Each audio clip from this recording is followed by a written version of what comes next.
Hey guys, tonight we are setting sail into the so-called Golden Age of Piracy. But we are not going to be talking about the swashbuckling, the sword fights, or the chests overflowing with gold. No, we are going to talk about something far more fundamental, and frankly, a lot more disgusting. What you, as a brand new pirate, are going to be eating for dinner. Forget the fantasy of feasting on roasted pigs and endless barrels of rum. The reality was a grim, monotonous, and often sickening ordeal.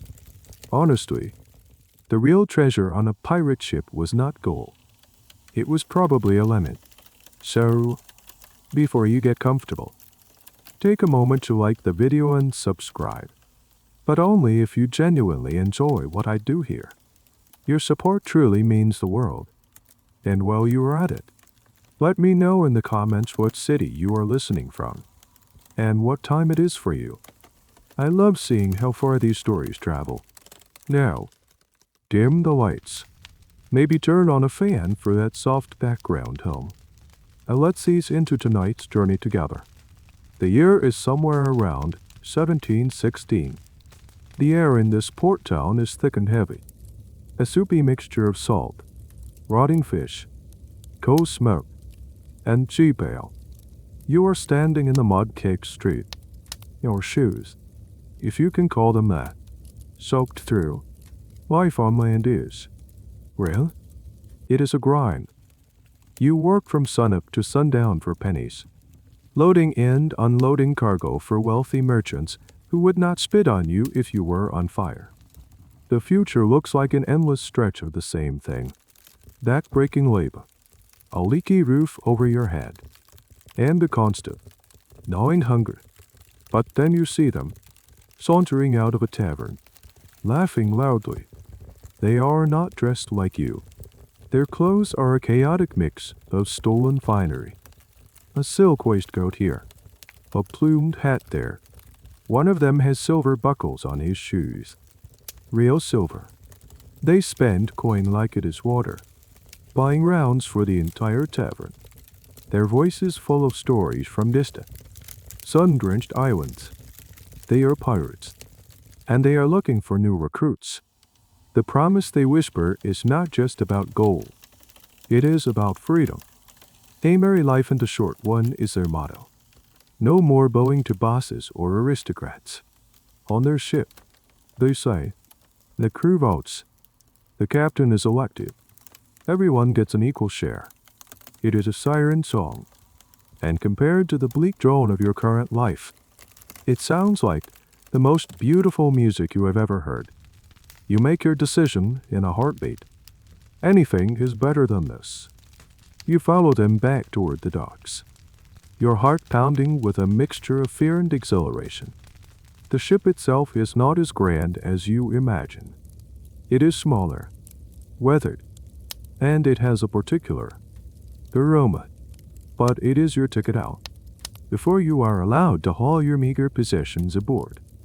The quartermaster, a man with a wooden leg and an expression that suggests he has seen it all, lays a piece of parchment on a barrel head. These are the ship's articles. The pirate code. This is your first taste of the strange, organized chaos of pirate life. You thought it was a lawless existence, but it is anything but. As the quartermaster reads the articles aloud, you learn the rules. No fighting amongst the crew on board. No bringing women aboard without common consent. Lights out at 8 o'clock. And, most importantly, the system for dividing the loot. A captain gets 2 shares, the quartermaster 1.5, and a regular sailor like you gets 1 full share. There are even provisions for workplace injuries. 100 pieces of 8 for the loss of a right arm, 500 for a leg. It is a surprisingly detailed contract for a band of outlaws. A small, weirdly bureaucratic detail in a world of supposed anarchy. You are handed a quill to make your mark. As you press your X onto the paper, you feel a sense of belonging, of joining a brotherhood. But this is one of those things historians still debate. Was this pirate democracy a genuine expression of revolutionary ideals? A radical experiment in equality on the high seas? Or was it just a brutally pragmatic tool to maintain order and prevent mutiny among a crew of heavily armed, desperate men? A way for the captain to keep from being thrown overboard by a disgruntled crew. For now, though, it feels real. It feels like freedom. The lines are cast off. The ship lurches and groans as it pulls away from the dock. You stand at the rail, watching the grimy port town shrink into the gray haze. You are finally free. You are a pirate. Your mind is filled with images of buried treasure, epic naval battles, and exotic paradises. The one thing that has not crossed your mind yet, as the salty spray hits your face, is what you will be served for your first meal. And that, my friend, is where the fantasy truly begins to crumble. As the gray shoreline dissolves into the mist, a strange sense of calm settles over you. The creak and groan of the ship's timbers, the snap of the sails catching the wind, the rhythmic slap of waves against the hull. It is a powerful, primal sound. For the first time in your life, you feel the raw, untamed power of the ocean beneath your feet. You take a deep, cleansing breath of sea air, ready to embrace your new life. And that is when it hits you. The smell. It is not just one smell. It is a whole choir of them. And none of them are singing in key. The most dominant note, the one that clings to everything, is tar. It is a sharp, almost medicinal scent, coming from the thick black goo cocked between the planks of the deck and hull. You quickly learn that this smell, at least, is a good thing. It is the smell of a ship that does not leak, or, more accurately, a ship that leaks less. It is the scent of survival, but underneath the tar, other, less noble aromas are jostling for your attention. There is the damp, musty odor of wet wooden canvas, a smell like a flooded basement. Woven into that is the faint but unmistakable stench of rot, a subtle hint of decay that seems to seep from the very bones of the ship. And then there is the human element. You are on a relatively small vessel with over 100 other men, most of whom have not had a proper wash in weeks and will not for months to come. The collective scent of stale sweat and unwashed bodies is a thick, invisible cloud in the air. As a more experienced sailor nudges you toward a hatch leading below deck, a new, formidable smell rises up to greet you. It is the bilge. You did not know what a bilge was until this moment, but you are getting a very aggressive introduction. It is the lowest part of the ship, an unofficial collection point for everything that leaks, spills, or gets thrown away. Seawater that seeps through the hull, spilled grog, rainwater, vomit, waste from the livestock. It all trickles down into this dark, sloshing cesspool at the bottom of the ship. The stench that wafts up is warm, sour, and stomach-turning. You descend the ladder into the gloom of the gun deck, which doubles as the crew's sleeping quarters. The air here is even thicker. The smells more concentrated. The space is a chaotic forest of swaying hammocks, strung up so close together you cannot walk between them without brushing against two at once. There are no private rooms, no personal space. This is it. This is home.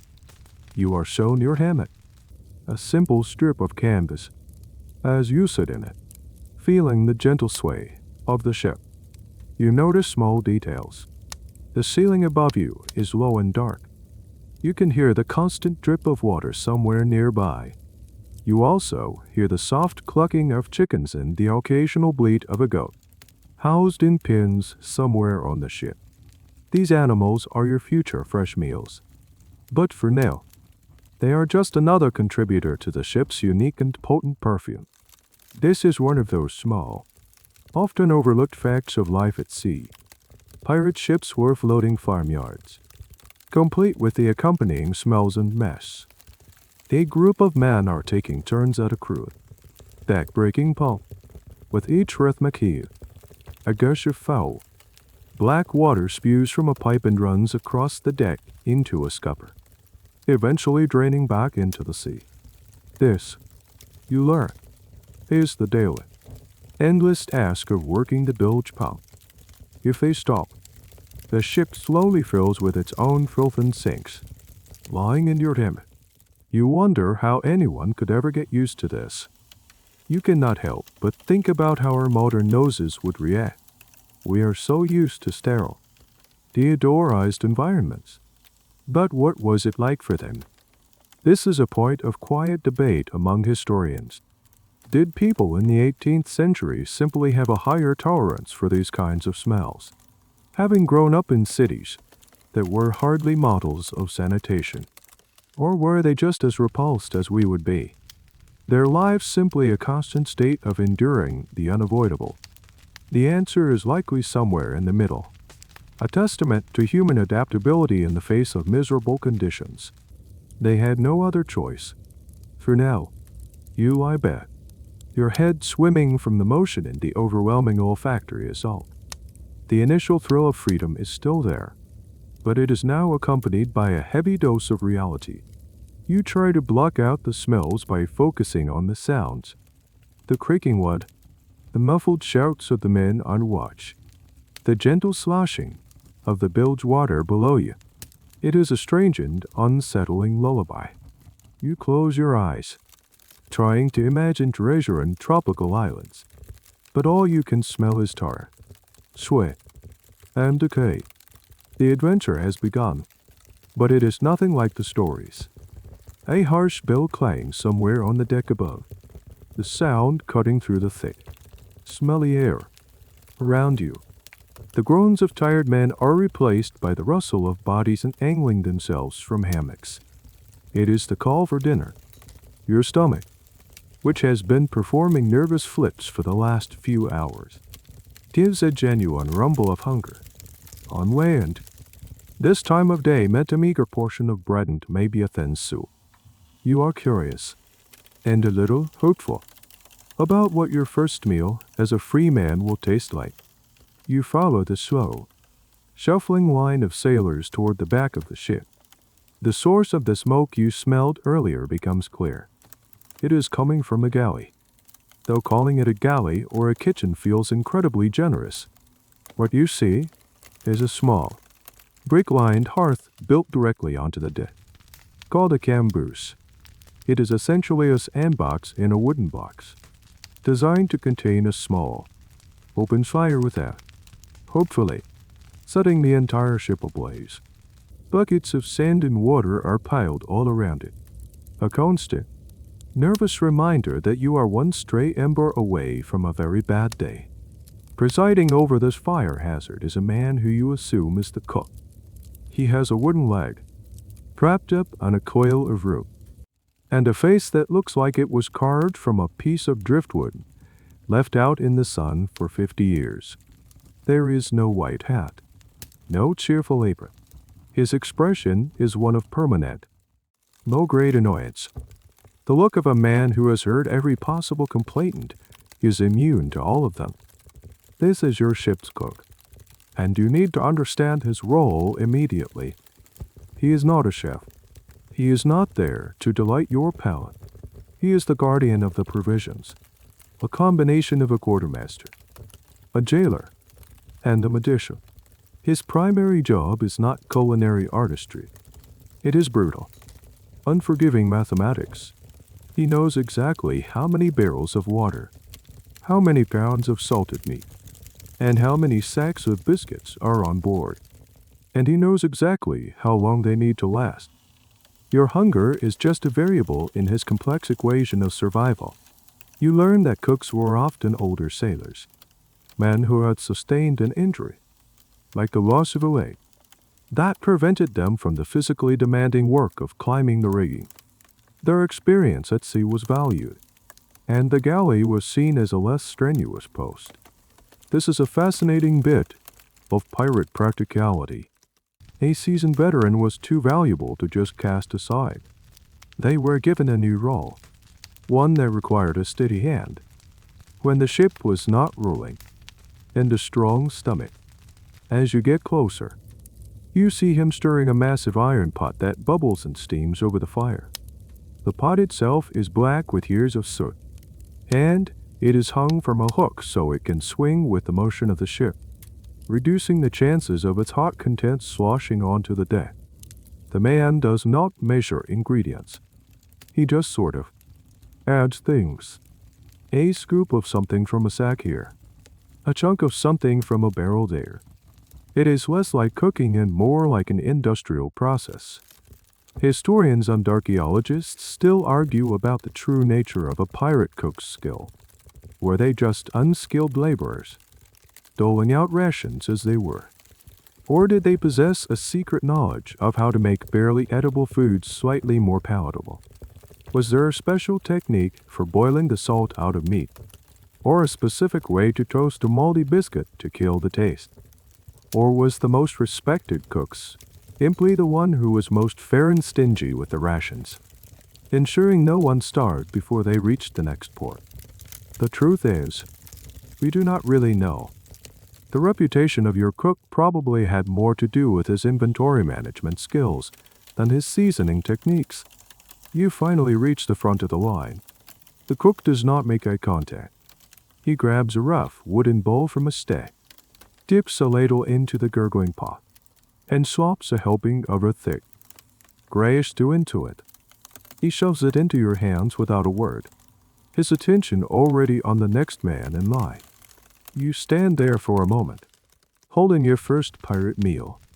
It does not smell like anything in particular, just sort of vaguely of boiled grain and old meat. Floating in the stew are what look like chunks of some kind of vegetable and something else, something pale and lumpy. You also get your ration of drink, a tin cup filled with a brownish liquid from a large barrel known as the scuttlebutt. Next to it is a smaller barrel of rum, from which the cook adds a splash to your cup. You are about to receive your most important lesson in pirate cuisine. But first, you look down at your bowl, the main course.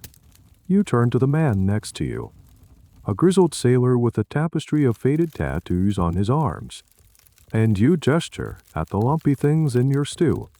What are these? You ask. He grins, revealing a few missing teeth. That, friend, he says, is dinner, and breakfast, and lunch. That is ship's biscuit. He takes a bite of his own, crunching down with an audible crack. Your first proper introduction to the cornerstone of your new diet is about to begin. You find a relatively dry spot on the deck, wedging yourself between a cannon and the ship's railing to keep your balance. The bowl of stew is warm in your hands, a small comfort against the damp sea air. You dip your spoon in, navigating around the pale, lumpy objects, and take your first sip. It is bland. It tastes of salt and not much else. The small, tough pieces of meat floating in the broth are chewy and stringy, requiring a surprising amount of effort to break down. Now, it is time to address the main event. The large, off-white chunks soaking in the gravy. You tentatively poke one with your spoon. It is surprisingly resistant. You push harder, and the spoon makes a dull clink against its surface. This is not the soft, fluffy bread you knew on land. This is something else entirely. The sailor next to you, the one with the missing teeth, watches you with amusement. You have to soak him for a bit. He advises, gesturing with his own spoon. Give him a chance to soften up. You take his advice, leaving the chunks to marinate in the thin stew while you work on the liquid part of your meal. After a few minutes, you try again. You spear a piece and lift it to your mouth. The texture is bizarre. It is a bit like chewing on wet cardboard, but with the density of a piece of wood. The flavor is a faint, dusty taste of old flour, salt, and absolutely nothing else.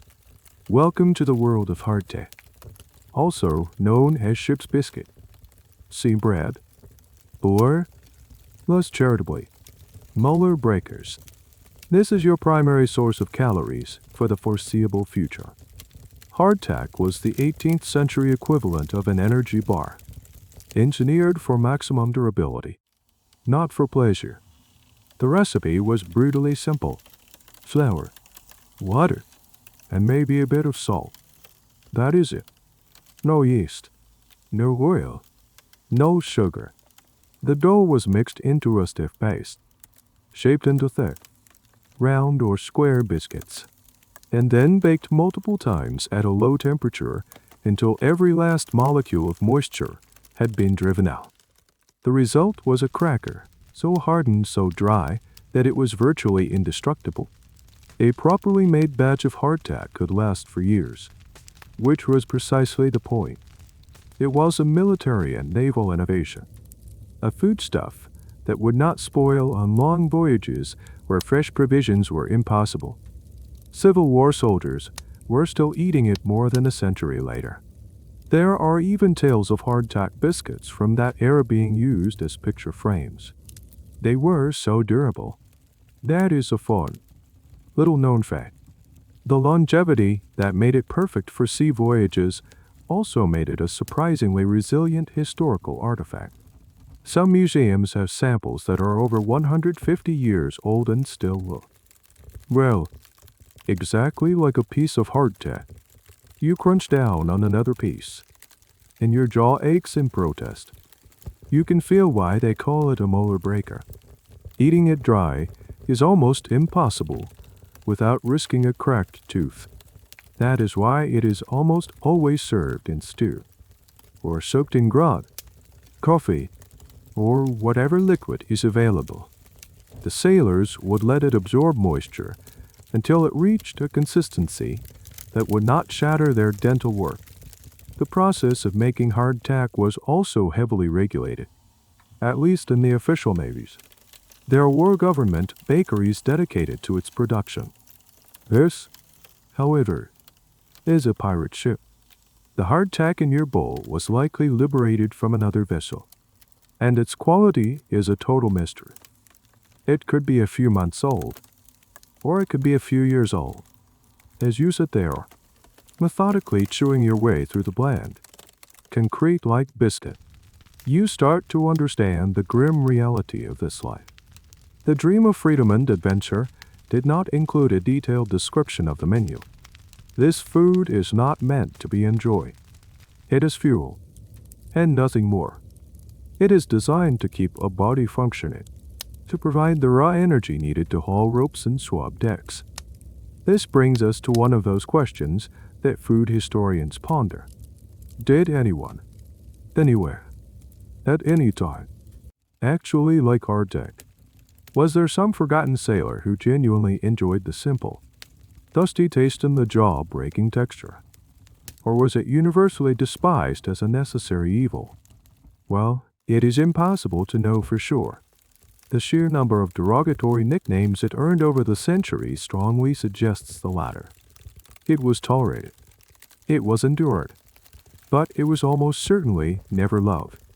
You look down at the remaining biscuit in your bowl. It has a few small, dark specks on it, which you initially dismissed as dirt or char from the oven. You scrape one off with your fingernail and look closer. It seems to have legs. Your heart sinks. The sailor beside you sees your expression and lets out a hearty laugh. "Grr," he says, with the air of a seasoned mentor. You have met the crew's other half. He leans in conspiratorially. Do not worry. Wait. It gets worse. The crew's other half. You ask. Your appetite rapidly vanishing. You stare at the tiny black speck on your finger, a grim suspicion dawning in your mind. The old sailor nods sagely. Aye, the weevils. He says the word with a casual familiarity, as if talking about an old friend. He then takes his own piece of hardtack, which he has not soaked, and gives it a sharp rap on the wooden railing. He finds the flour, along with a few more of those tiny black insects, falls onto the deck. He blows the rest off, seemingly unconcerned, and takes a huge bite with a crunch that makes your teeth ache in sympathy. This is your next lesson in pirate dining etiquette. Your hardtack, the very foundation of your diet, is almost never yours alone. It is a shared accommodation, a bustling apartment complex for a variety of tiny, unwanted guests.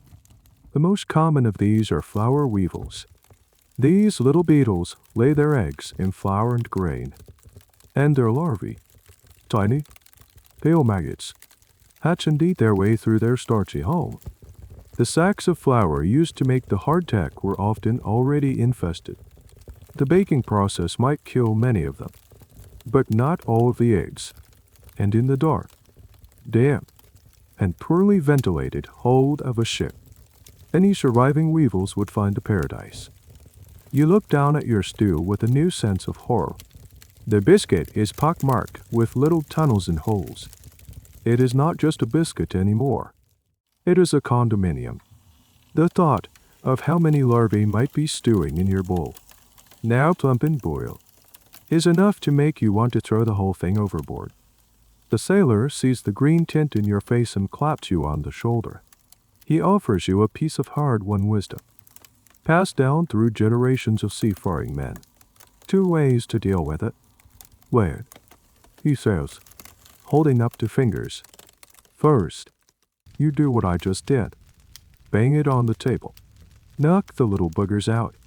We call that tapping the admiral. A bit of dark humor, though the origin of the phrase is lost to time. Or, he continues, his voice dropping to a conspiratorial whisper, you eat it in the dark. What you cannot see cannot trouble your mind. This little tidbit is one of the most famous and well-documented aspects of a sailor's life. The image of a man sitting in the gloom below deck, purposefully eating in low light to avoid seeing the bugs in his food, is a powerful symbol of the era's grim realities. It is a strange, sad little ritual, a small act of self-deception to make the unbearable bearable. But weevils were just the beginning. The hardtack was also often home to maggots and other insect larvae. This is where a truly strange and morbid detail of pirate life emerges. Some sailors, hardened by years of hunger and terrible food, developed a grim sort of ranking system for the infestations. The little black weevils were considered a nuisance. The maggots, however, well, some old hands would joke that they were a bonus. They would say, the weevils crawl, but the maggots give it a bit of fat. An attempt at gallows humor, perhaps, but it speaks to a level of desperation that is hard to fully comprehend. They rationalized that the maggots, unlike the crunchy beetles, would soften in the stew and were, technically, a source of protein. Food science was not a thing yet, but their grim logic had a kernel of truth. The larvae were indeed an extra bit of nourishment. Historians sometimes debate the psychological impact of this. Did sailors truly become so desensitized that they weren't rubbled by eating insects? Or was it a constant source of quiet misery and disgust? Another small degradation in a life full of them. Was the joking a genuine coping mechanism, or just a way to mask deep-seated revulsion? It is likely a mix of both, varying from man to man. You are not one of those hardened men. Not yet. The very idea is revolting. You push your bowl away, your stomach churning. The old sailor just shakes his head. You will learn, he says, not unkindly. When you are hungry enough, you will eat anything. The bugs, the mold, whatever. Hunger's a more powerful captain than any man on this ship. He is right, of course. For now, your disgust outweighs your hunger, but the ship is only a few days out. Weeks, maybe months, stretch before you with no other source of food. You look at the other men around you. They are eating without complaint, methodically spooning the lumpy, bug-filled stew into their mouths. There is no conversation, just the quiet, rhythmic scrape of spoons against wooden bowls. This is normal. This is life. You pull your bowl back toward you. Take a deep breath and try to follow the sailor's advice. You close your eyes, trying to focus on the texturant, not the ingredients. You take a small bite. It is still bland, still chewy. But now, your imagination is running wild, populating every mouthful with tiny, squirming things. You manage to swallow, but the joy of your newfound freedom feels very, very far away. It has been replaced by a simple, primal thought. I have to eat this to survive. A few more days pass, and a new, more urgent problem arises. Thirst. The initial excitement of being at sea has been replaced by the monotonous rhythm of watch shifts, rope hauling, and decks wobbing. The work is hard, the sun is hot, and you are perpetually thirsty. When you first came aboard, you noticed the rows of large wooden barrels lashed to the deck. You naturally assumed they were full of fresh, clean water.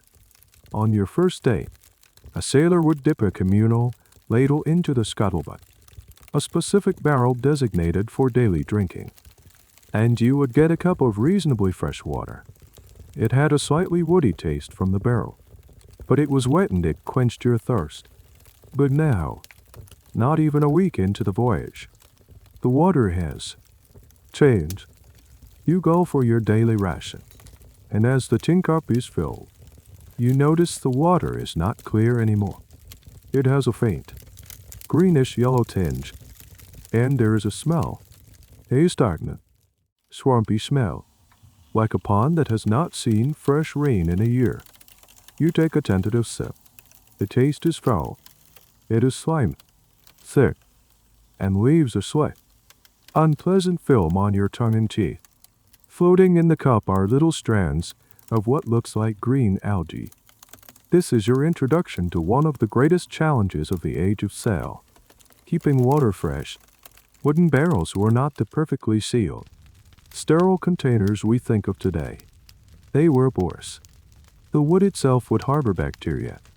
The water, often sorts from rivers and streams in port that were far from pristine, would be teeming with microorganisms from the start. Locked away in the dark, warm hold of a ship, it was the perfect incubator.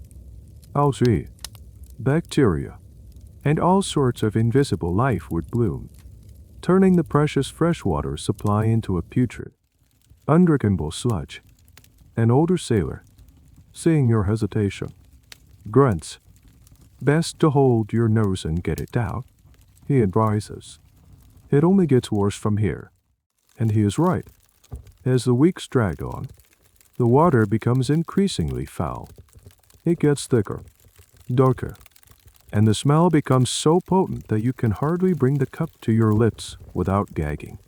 Sometimes, the water would be strained through a piece of cloth to filter out the larger chunks of slime and the occasional drowned insect, but it did little to improve the taste or the safety. This is a key detail that is often glossed over in romanticized pirate stories. The desperate, life-or-death search for fresh water was a primary driver of a ship's itinerary. Pirates did not just sail around looking for treasure. They sailed from one freshwater source to the next. Finding a secluded cove with a clean spring was often a more valuable discovery than a lightly defended merchant ship. A strange, and rather disgusting, piece of sailor folklore was the belief that the water's taste improved after it went through a sickness. They believed that after a period of being utterly foul, the water would purify itself and become palatable again.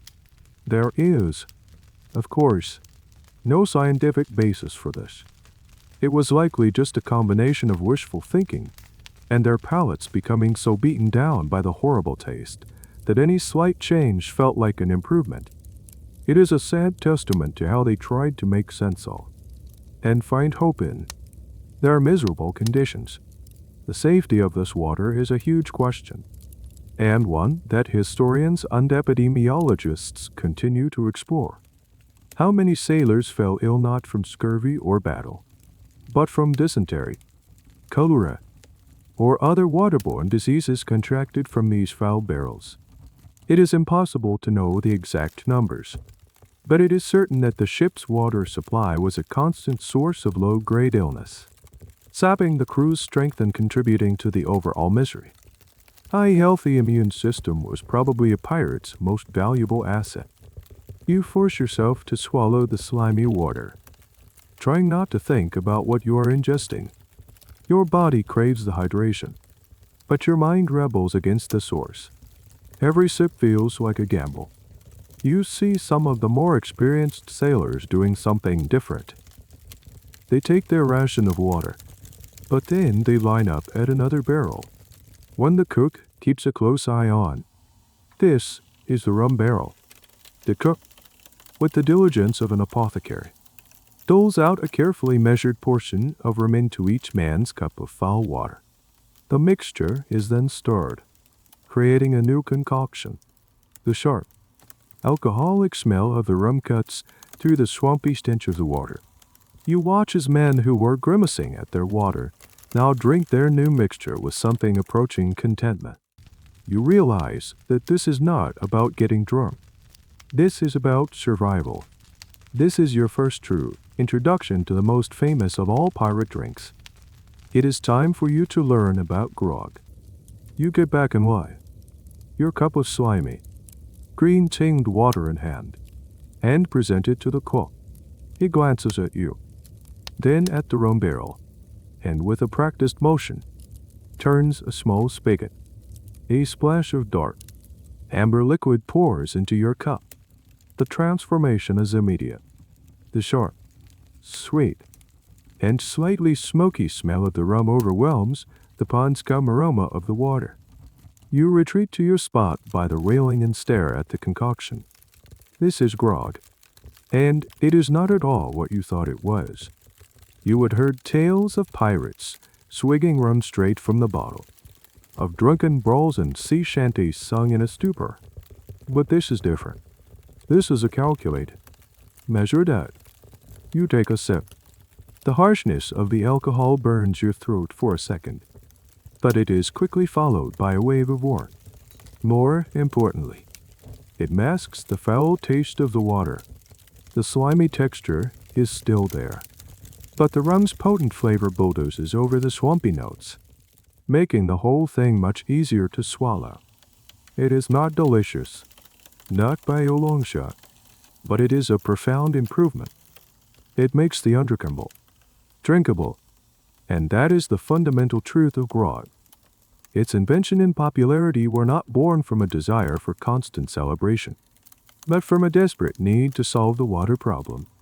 The alcohol in the rum acted as a mild antiseptic, killing some of the bacteria and microorganisms thriving in the water barrels. It did not purify the water in a modern sense, but it made it safer. A sailor was less likely to get sick from a cup of grog than from a cup of straight, putrid water. The official creation of grog is credited to a British Royal Navy admiral named Edward Vernon in 1740. He was nicknamed Old Grog because of a waterproof jargon cloak he often wore.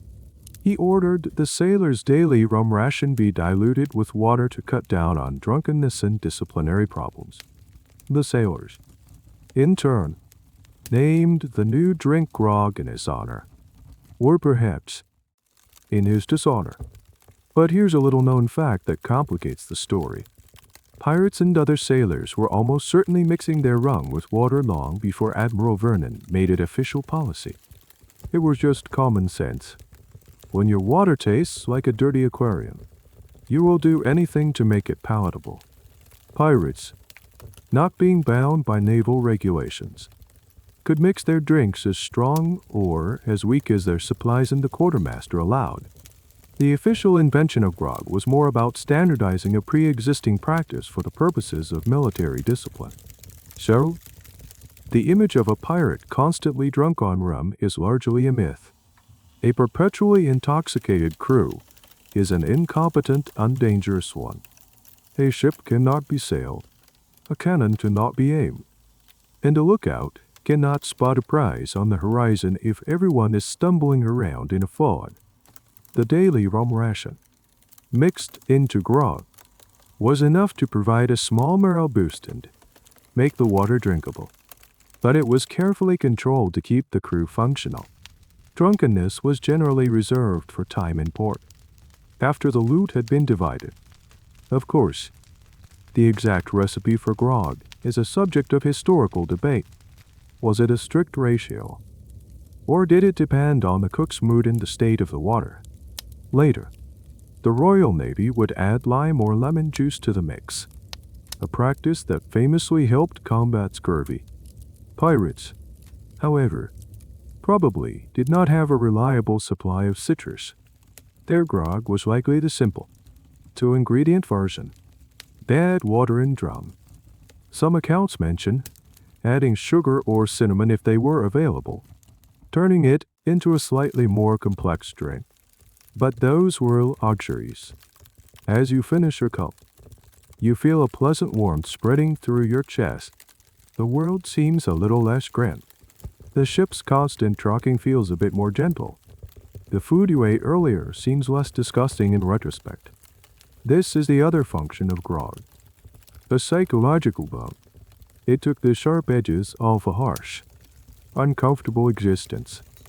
A small, daily dose of oblivion. You now understand the central role of rum on this ship. It is not just a beverage. It is a tool. It is medicine.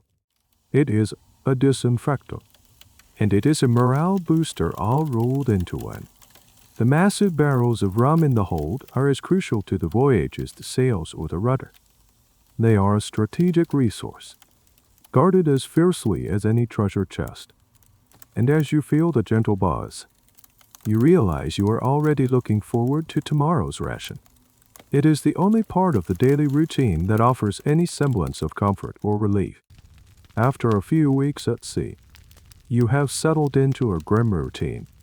You have learned to eat your weevil-infested hardtack without gagging, and you have come to appreciate the way grog can wash away the taste of swampy water. The daily still remains a mystery. Its contents change depending on what is on the verge of spoiling, but its flavor profile remains consistently bland and salty. Today, however, is different. There is a new item on the menu. The cook and his assistant have spent the morning wrestling a huge, dark slab of something out of a barrel packed with coarse gray salt. They heave it onto a wooden block and begin hacking at it with a cleaver. The sound is less like a butcher at work and more like a woodcutter splitting logs. It takes a tremendous amount of effort to break off chunks of the stuff. The material is a deep, dark reddish-brown, almost black in places. It is streaked with fat that has turned a sickly yellow. This, you learn, is the ship's supply of preserved meat. When you signed on, you might have imagined feasts of roasted chicken or freshly caught fish. While those are possibilities on a lucky day, the vast majority of your protein will come from these barrels. This is meat that has been cured for a long voyage, a process that involves packing it in massive quantities of salt. The salt draws out all the moisture, making the meat an inhospitable environment for the bacteria that cause decay. It is an effective preservation method, but it comes at a terrible culinary cost. You receive your ration, a tough-looking chunk swimming in your stew. You fish it out with your spoon. It is incredibly dense and hard. You try to cut it with the edge of your spoon, but it is no use. You pick it up with your fingers. It feels less like cooked meat and more like a piece of old leather or wood. The sailors have a nickname for it: salty horse. It was almost always beef or pork. But the name salty horse perfectly captured its texture and palatability. The salting process was so intense that the meat became desiccated and incredibly tough before it could even be cooked. It had to be soaked in water for hours, sometimes even a full day, just to draw out enough salt to make it remotely edible and to soften it to a point where it could be chewed. Of course, fresh water for this process was a luxury, so it was oft unsoaked in the same slimy, stagnant water you were trying to avoid drinking. You put the chunk in your mouth and begin to chew, and chew, and chew. It is an athletic endeavor. The first thing that hits you is the salt. Despite the soaking and boiling, it is still overpoweringly salty. The flavor of the meat itself is a distant memory, a faint, musty taste that is completely buried under the saltness. The texture is the real challenge. It is fibrous and stringy, and your jaw begins to ache after only a few moments. It feels like you are trying to eat a roll. This brings up a quirky, and frankly gross, little fact about life at sea. The preserved meat was so notoriously bad that sailors would often get creative with it. It was too tough to eat, but it was durable. Some sailors would carve the stuff into trinkets, like belt buckles or buttons. They would spend hours whittling away at a piece of salty horse, polishing it until it took on a dark, wood-like sheen. It is a bizarre image. A man so repulsed by his food that he turns it into a craft project instead. The quality of this meat was a constant source of complaint. The contractors who supplied the navies and merchant ships were infamous for cutting corners.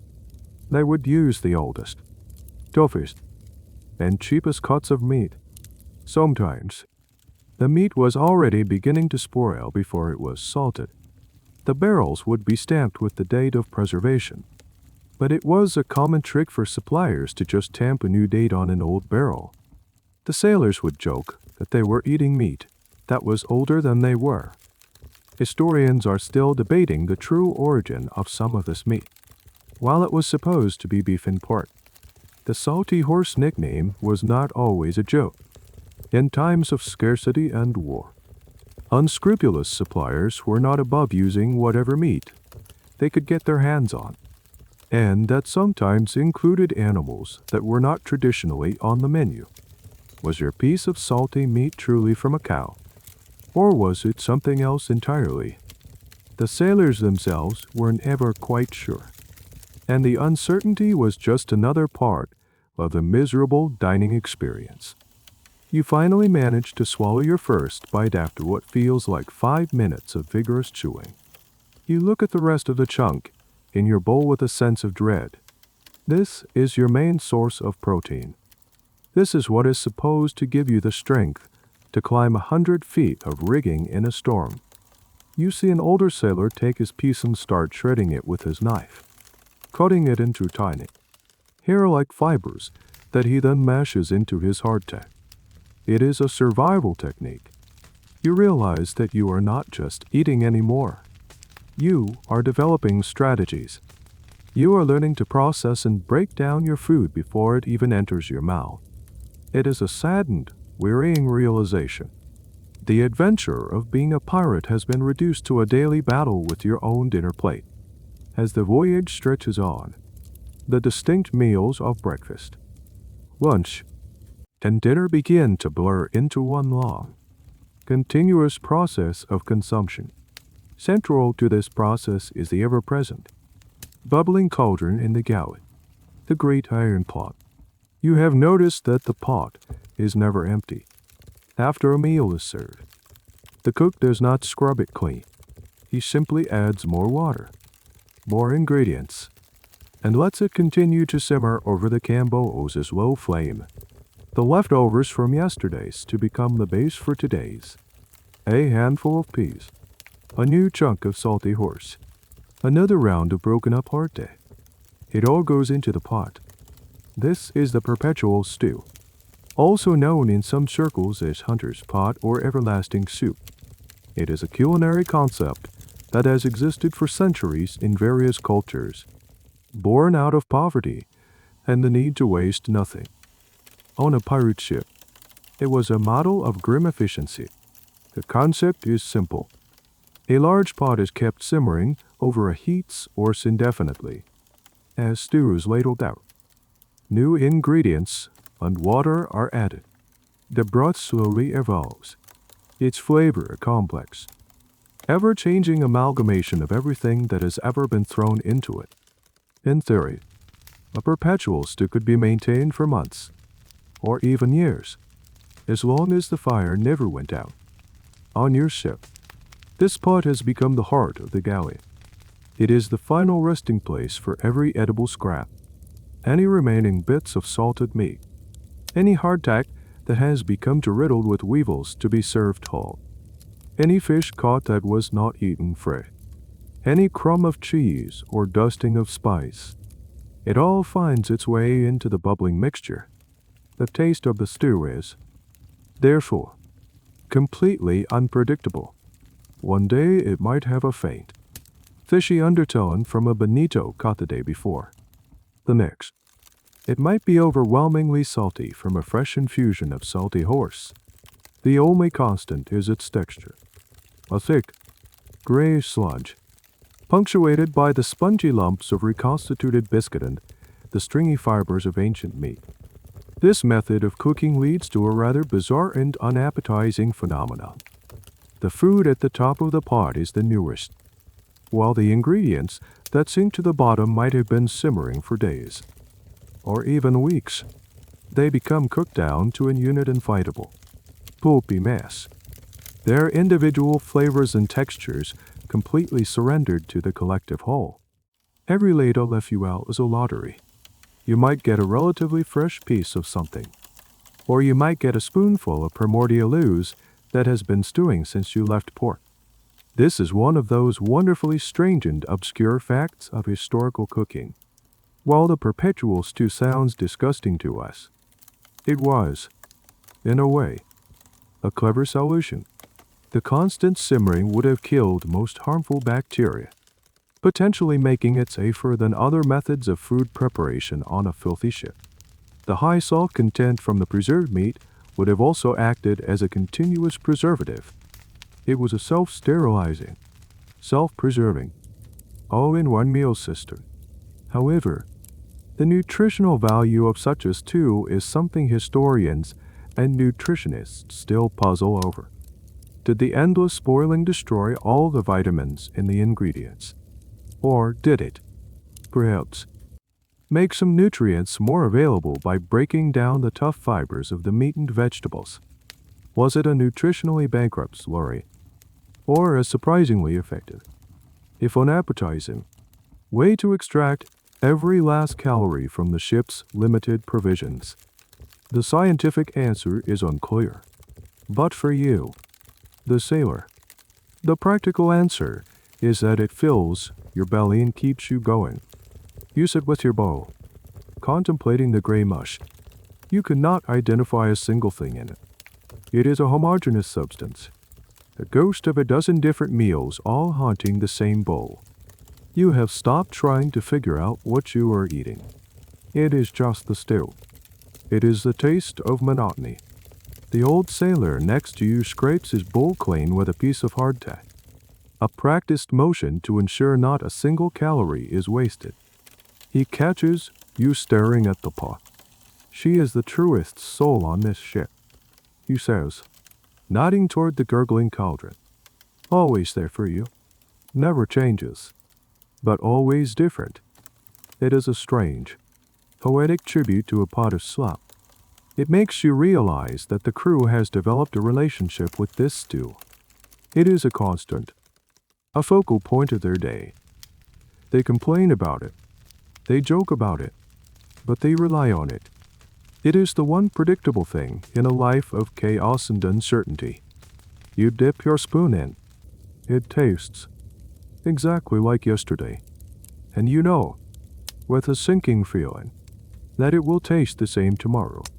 The adventure is not on the high seas. It is right here, in this bowl, trying to guess the age of your lunch. One day, something extraordinary happens. The cook adds a new ingredient to the perpetual stew.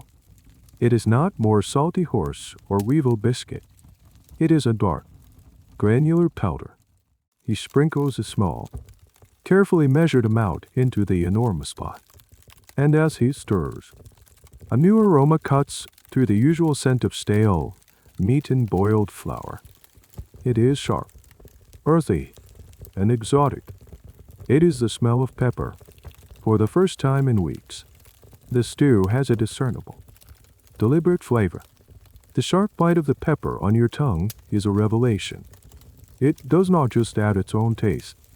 It performs a kind of magic trick. It distracts from the overwhelming saltness of the meat. It masks the faint, musty taste of the old biscuit. And it makes the whole gray mixture seem almost intentional. This is your introduction to the true value of spices on a pirate ship. Back on land, you might have thought of spices like pepper, cloves, or nutmeg as simple flavor enhancers, things to make a good meal taste even better. Here, at sea, their function is far more primal and far more important. Spices are not about culinary enhancement. They are about damage control. They are a tool of concealment. The food on this ship is in a constant state of decay. The hardtack is moldy. The water is foul. The salted meat has a faint but persistent tang of rancidity.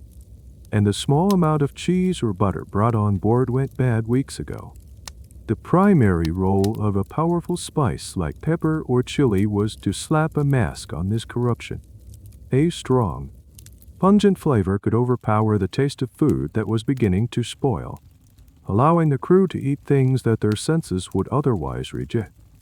This is why spices were, quite literally, worth their weight in gold. The global spice trade was the engine of empires. The reason Columbus sailed west and Da Gama sailed east. And for pirates, plundering a ship carrying a cargo of spices from the East Indies was a jackpot second, only to a treasure galley unladen with silver. A bag of peppercorns or a crate of cinnamon was not just a luxury. It was a strategic asset that could extend the life of their perishable food supplies and keep the crew from open revolt over the quality of their meals. A fascinating and little-known use for one particular spice, cloves, highlights this principle. Cloves contain a natural compound called eugenol, which has mild antiseptic and anesthetic properties. Sailors would sometimes chew on a whole clove to soothe a toothache, but it is likely they also noticed its powerful preservative effects. A hen studied with cloves would last longer than one without. While they did not understand the microbiology, they understood the results. Sprinkling some ground cloves into a questionable stew was not just about adding a festive, warm flavor. It was a rudimentary form of food safety. As you savor the peppery kick in your stew, you realize that the concept of flavor has been completely redefined for you. Flavor is no longer about pleasure. It is about deception. It is a chemical weapon in the war against rot. The source of this particular pepper is a point of speculation among the crew. Did the captain have a private stash? Was it liberated from the last ship you captured? The distribution of such a valuable commodity is a delicate matter. The cook uses it sparingly, just enough to make a difference without depleting the precious supply too quickly. This raises a question that historians of daily life at sea continue to explore. How were these small luxuries managed? Was a spice chest controlled by the quartermaster and doled out with the same rigor as the rum ration? Or did individual sailors who had plundered a small amount of spice keep it for themselves, using it to barter for other goods or favors? The social dynamics of a pinch of pepper could be surprisingly complex on a ship where everything else was shared. In theory, a private stash of a powerful flavor masker would have been a significant source of personal power. For now, you are just grateful for the momentary reprieve. The the pepper makes the inedible edible. It makes the monotonous interesting. It transforms a bowl of grey despair into something you can almost look forward to eating. But as you finish your meal, a new thought creeps into your mind. You enjoyed the stew today, but you enjoyed it because you could not taste what you were actually eating. The pepper was a delicious lie, a fragrant curtain drawn across the stage of decay. And you know that tomorrow, the curtain might be gone, and you will be back to tasting the truth. The monotonous cycle of stew and hardtack is broken one afternoon by a shout from the lookout perched high on the mast. Fish off the starboard bow. A ripple of genuine excitement runs through the crew. It is a different kind of excitement than the cry of sail ho, which means potential plunder and potential danger. This is a more basic, more primal excitement. It means fresh food. Lines and nets are quickly produced. Men who a moment ago were sullenly swabbing the deck or mending sails are now eagerly leaning over the railing, their eyes fixed on the shimmering surface of the water. Even the ship's cook seems more animated, standing by the galley with a gutting knife, a rare look of anticipation on his face. You watch as a group of sailors, the designated fishermen of the crew, skillfully cast their lines. This is not just a leisure activity. It is a vital part of the ship's food strategy. The ocean is a vast, unpredictable water, and any opportunity to draw from it is seized with enthusiasm. After a few minutes of tense waiting, a line goes taut. A sailor grunts with effort, reeling it in hand over hand. There is a flash of silver as the fish breaks the surface, thrashing and fighting. It is a good-sized bonito, a type of tuna. It is hauled over the rail and onto the deck, where it floats around, its scales glittering in the sun. A cheer goes up. It is not a treasure chest, but right now, it feels just as valuable. Soon, more lines are being pulled in. A handful of mackerel and another bonito join the first. It is not a huge catch, not enough to give every man a feast, but it is enough. It is enough to change the menu for one glorious day. The cook gets to work immediately. The fish are gutted and scaled right there on the deck, the entrails tossed overboard to the circling gulls. The sight of the fresh, pink flesh is almost shocking after weeks of staring at the dark, leathery brown of the salty horse. The cook chops the fish into steaks in smaller chunks. Some are tossed directly into the perpetual stew, where they will lend their flavor to the bubbling cauldron. But a few of the best steaks are reserved for a different fate. The cook wipes a small grill clean and places it over the camboose fire. He lays the fish, steaks on the hot metal. The sound of the sizzle is the most beautiful thing you have heard in a month. The smell that rises is intoxicating. The clean, savory scent of fresh fish grilling over an open flame. It completely banishes the usual smells of tar, rot, and stale stew. For a few precious minutes, the ship smells like a beachside cookout. The grilled fish is not for everyone.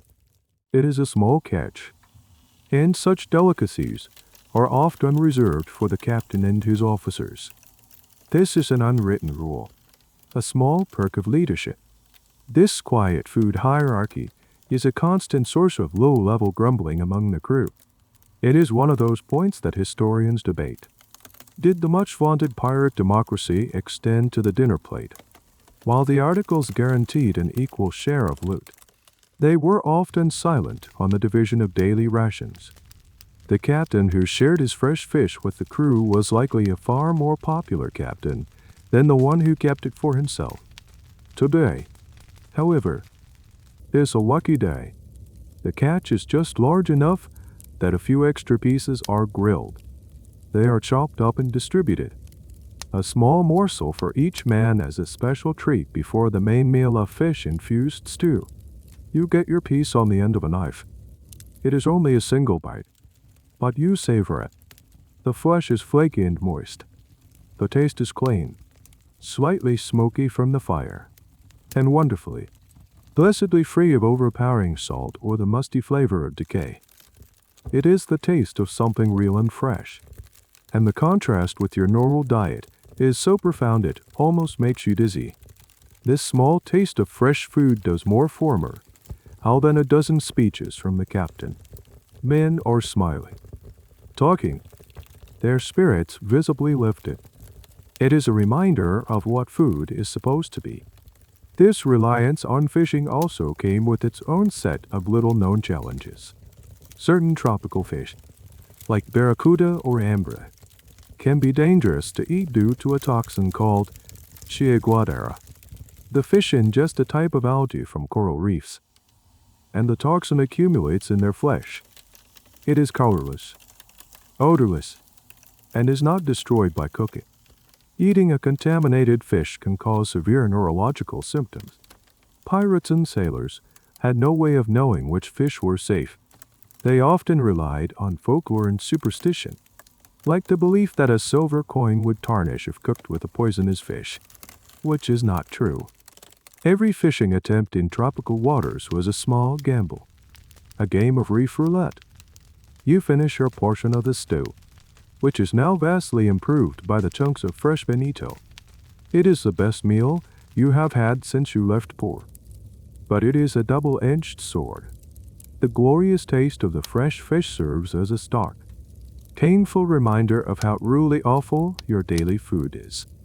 It resets your palate, making the thought of returning to the plain old salty horse and weevil biscuit tomorrow that much more depressing. For one brief, shining moment, you ate like a king. Tomorrow, you go back to being a pirate. The brief euphoria from the fresh fish feast fades quickly, replaced by the gnawing monotony of the regular diet. A few more weeks crawl by. The ship pushes further into the vast, empty expanse of the Atlantic. The days are a blur of blue sky and bluer water. The nights a canvas of unfamiliar stars. And it is during this long, isolated stretch that you begin to notice a change in some of your crewmates. It starts subtly. You see a man who was once boisterous and energetic now sitting quietly in a corner, his movements slow and lethargic. He complains of a deep, aching pain in his joints, a weariness that sleep does not seem to cure. You dismiss it as the general fatigue of life at sea. But then you notice more. You are talking to another sailor, a young man who joined the same time you did. As he laughs at a joke, you see that his gums are a strange, dark purple color and look swollen and puffy. A few days later, you see him pressing a finger to his mouth, wincing in pain. His gums are bleeding. This is the beginning. This is the shadow of scurvy falling over the crew. You, like everyone else on this ship, have no idea what causes it. In the 18th century, the nature of vitamins was completely unknown. Scurvy was a terrifying mystery. It was called the plague of the sea, a curse that seemed to rise from the ocean itself on any long voyage. It was attributed to all sorts of things: the foul sea air, the dampness, laziness, or even a moral failing. The one thing everyone knew for sure was that it was a slow, agonizing, and almost certain death sentence. As the days turn into weeks, the symptoms on the afflicted men worsen. The fatigue becomes profound, a bone-deep exhaustion that makes climbing the rigging or hauling a rope an impossible task. Their skin takes on a pale, sallow complexion. Then, small, dark spots, like old bruises, begin to appear on their legs and arms. These spots grow and merge, creating large, ugly blotches, old scars, even ones that have been healed for years, can mysteriously reopen and begin to bleed. The most horrific symptoms are in the mouth. The gums become spongy and rotten, bleeding at the slightest touch. They swell up and over the teeth, turning black with necrosis. The breath of a man in the advanced stages of scurvy is infamously foul. a smell of decay that you can identify from several feet away. His teeth, no longer held securely in their sockets by the rotting gums, become loose. First one, then another, until a man can pull them out with his own fingers. With no pain and very little blood, you watch in horror as your crewmates, men who were strong and healthy just a month ago, are reduced to weak, listless invalids. They lie in their hem, too weak to move, their bodies racked with pain. Their minds often remain clear, trapped inside a body that is literally falling apart. This is the grim reality of a severe vitamin C deficiency. Vitamin C is essential for the body to produce collagen, the protein that acts as the glue for your skin, blood vessels, and connective tissues. Without it, the body simply cannot repair itself. The entire system begins to break down. One of the strangest and most little-known symptoms of scurvy is a sudden and profound psychological change. Men suffering from the disease were often overcome with a strange sense of despair, lethargy, and a nostalgic longing for home. It was not just physical. It was a deep, melancholic depression that settled over them. Historians still debate the nature of this connection. Was the despair a direct neurological symptom of the vitamin deficiency? Or was it the understandable psychological response to watching your own body disintegrate in slow motion? The answer is likely a bit of both. A cruel synergy of physical and mental collapse. The ship's cook and the captain do what they can, relying on the folk remedies and quackery of the time. They might administer doses of elixir of vitriol, sulfuric acid diluted with alcohol, or have the men drink copious amounts of seawater. None of it works, of course, because they are treating a disease whose cause is a complete mystery to them. You look at your own hands, your own gums in a small, polished piece of metal you use as a mirror. You feel a constant, low-level anxiety. Every ache in your bones, every moment of tiredness, makes you wonder, is it starting for me? The fear of scurvy is worse than the fear of a naval battle. A cannonball is a quick end. Scurvy is a slow and dignified decay. A front row seat to your own decomposition. You are trapped on this wooden ship, thousands of miles from land, with a silent, invisible killer that is picking off the crew one by one. The only cure, fresh fruit and vegetables, might as well be on the moon. The cry of sail-ho from the lookout electrifies the ship. The lethargy and fear that have settled over the crew are instantly replaced by a surge of adrenaline. Scurvy might be a slow, creeping death, but a potential prize on the horizon is a chance at life, or at least, a chance at better food. The captain eyes the distant ship through his spyglass. It is a merchant vessel, a fat, slow-moving, snow-flying the flag of a rival nation. It looks heavily laden, riding low in the water. An order is given. The mood on the ship shifts from morbid dread to predatory focus. Men scramble up the rigging to unfurl more sails. The ship leaning as it catches the wind and begins to close the distance. Even the men in the early stages of scurvy seem to find a new reserve of energy, their eyes gleaming with a desperate hope. This is the core of the pirate economy.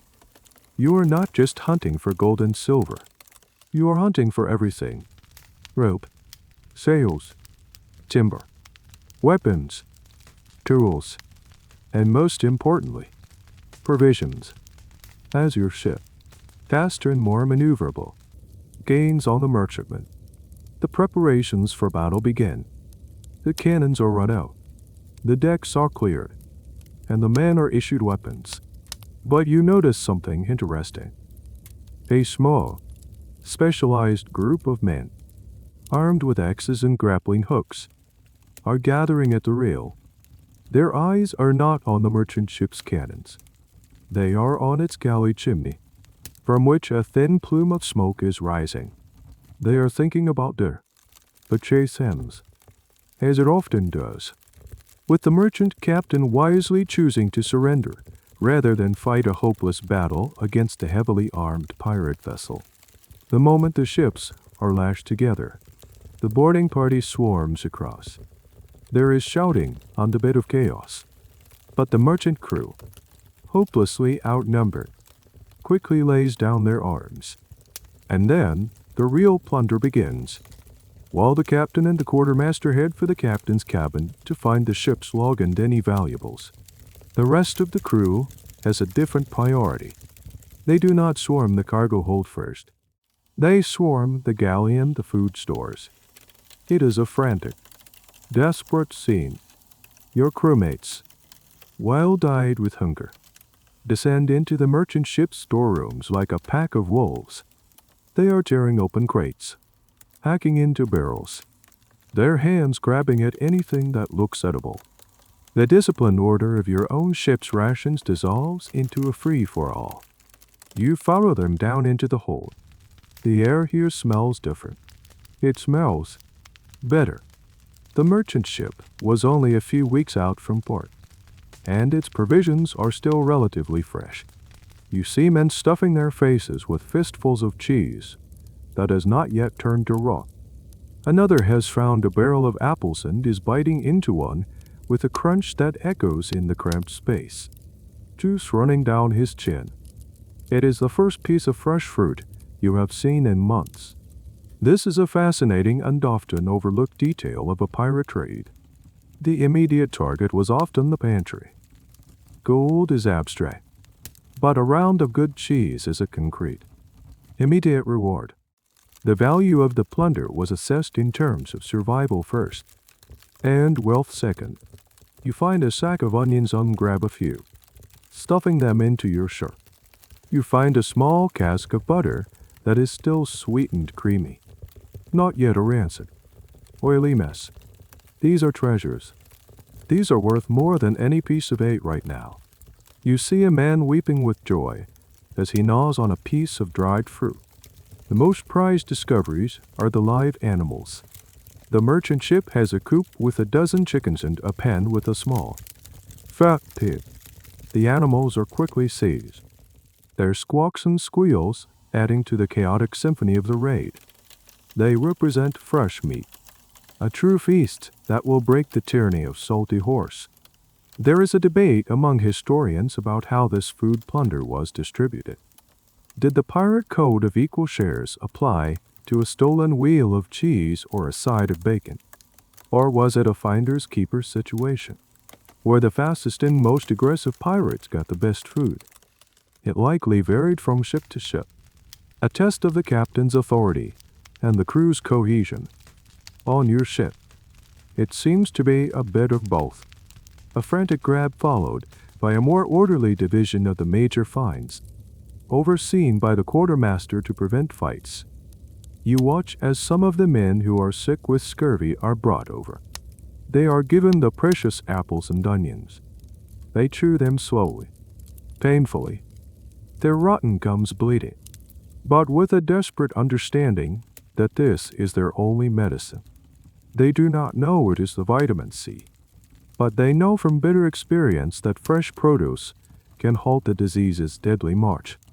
As you stand in the raided storeroom, surrounded by the bounty, you feel a complex mix of relief and a strange kind of pity for the merchant crew, who are now watching their own means of survival being carried away. You are a pirate. You survive by taking from others. Today, you have stolen not just their wealth, but their health. You have stolen their next few weeks of palatable meals. And in doing so, you have bought your own crew a little more time. The taste of the stolen apple in your mouth is sweet, but the reality of how you got it leaves a bitter aftertaste. The raid is a success. The merchant ship's cargo hold contains barrels of wine and bales of cloth, which will fetch a good price. But for the crew, the real treasure is piled on your deck. Sacks of onions, a few precious barrels of apples, wheels of cheese, and the squawking, terrified chickens. For the first time in months, You have an abundance of actual food. That night, the ship is filled with a spirit of celebration. The cook, energized by the new ingredients, prepares a feast. The perpetual stew is enriched with fresh onions and chunks of the captured bait. The chickens are roasted over the camboose. The smell of crisp and juice can driving the crew half mad with anticipation. It is a riot of flavors and textures, a stark contrast to the usual gray monotony. As you sit gnawing on a chicken leg, a greasy, salty, smoky piece of heaven, you notice a movement in the shadows near the storage crates. A pair of small, bright eyes gleams in the firelight before darting away. It is a rat. You are, of course, not surprised. You have been aware of your other shipmates since the first week. The ship is teeming with them. They are an unavoidable part of life at sea. They live in the bilge, in the rows, in the cargo hold, and even in the coils of rope. You hear their scratching and scurrying in the quiet of the night watch. They are a constant, unwelcome presence. They are also a direct competitor for your food. The ship's rats are just as interested in the new provisions as you are. They chew through sacks of grain, spoil barrels of flour, and contaminate anything they can get their little paws on.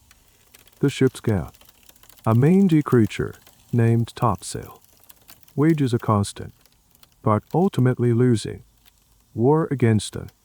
Tonight, however, as you watch the rat disappear, you overhear a grim conversation between two of the oldest, most weathered sailors on the crew. They are not looking at the rat with disgust. They are looking at it with a strange, calculating expression. One of them nudges the other and mutters, "Getting fat. Good. This is your introduction to one of the darkest and most desperate aspects of a sailor's diet. In times of extreme starvation, when the hardtack is gone and the salty horse has been carved into buttons, the ship's rats went from being pests to being a potential food source. This was not a common occurrence, but it was a known one. On voyages that went disastrously wrong, where ships were becalmed for months or lost at sea, crews were driven to extremes. A trapped and cooked rat was a source of fresh meat and protein when all other options were exhausted. They were grimly referred to as bilge rabbits or roof rabbits. This practice is a shocking footnote in naval history, a testament to the absolute horror of starvation at sea. There are historical accounts from various navies and merchant vessels detailing this last resort. It is a culinary detail that shatters any romantic notion of the age of sail. Imagine the level of hunger required to overcome the revulsion, to actively hunt, to skim, and cook an animal that you associate with filth and disease. The method of catching them was often as grim as the act of eating them. Sailors might set simple snares, or even use a piece of their own precious, dwindling rations as bait. The captured animals would then be cooked, often roasted on a stick over a small fire or boiled into a thin, desperate soup. Historians still debate how widespread this practice truly was. Was it a frequent, unspoken reality on long, difficult voyages, or was it a rare, shocking event that became the stuff of legend and cautionary tales?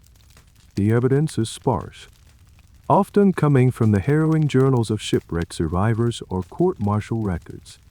It was not something a sailor would proudly admit to. It was a mark of having hit rock bottom, a memory to be buried. For pirates, who operated outside the law and kept fewer official records, the practice is even harder to track. But given their often precarious supply situations, it is almost certain that it happened. The old sailor's comment hangs in the air, a chilling reminder of how close to the edge you are all living. Tonight, you are feasting on stolen chicken, but that bounty will only last a few days. After that, it is back to the dregs, and if you fail to capture another prize, if you are becalmed or thrown off course by a storm. The line between what is considered pest and what is considered protein could become terrifyingly thin. You look at the half-eaten chicken leg in your hand. Suddenly, your appetite is gone. The feast feels less like a celebration and more like a temporary reprieve from a much darker reality. You are living on a floating, with an island with a finite amount of food. And when that food runs out, the definition of what is edible will start to expand in ways you do not want to imagine. The scurrying in the walls no longer sounds just like a nuisance. It sounds like a backup plan. The bounty from the captured merchant ship is a fleeting blessing. Within a week, the fresh meat is gone. The apples are a memory. And you are back to the familiar diet of salty hoarsened weevil biscuit. The brief improvement in morale evaporates, replaced by the old, familiar grumbling. And now, you start to notice the source of another, more insidious problem. The kitchen itself. The camboose, that brickens and firebox on the deck, is the heart of your food preparation, and it is absolutely filthy. The cook, whose main concerns are ration management and not burning the ship down, is not what you would call a stickler for hygiene. He has one leg and a perpetual scowl. He is not about to start scrubbing surfaces with the enthusiasm of a Dutch housewife. The wooden block, where he hacks apart the salty horse, is stained dark with old blood and encrusted with salt. He rarely wipes it down. The cleaver he uses is just rinsed in a bucket of seawater before being stuck into the block for safekeeping. The perpetual stewpot is never scoured. Its sides are thick with the residue of countless bygone meals. The communal bowls and spoons are given a quick dip in the same bucket of murky seawater after a meal before being stacked, still damp, for the next use. This is the grim reality of sanitation on an 18th century vessel. The modern concept of germ theory was more than a century away.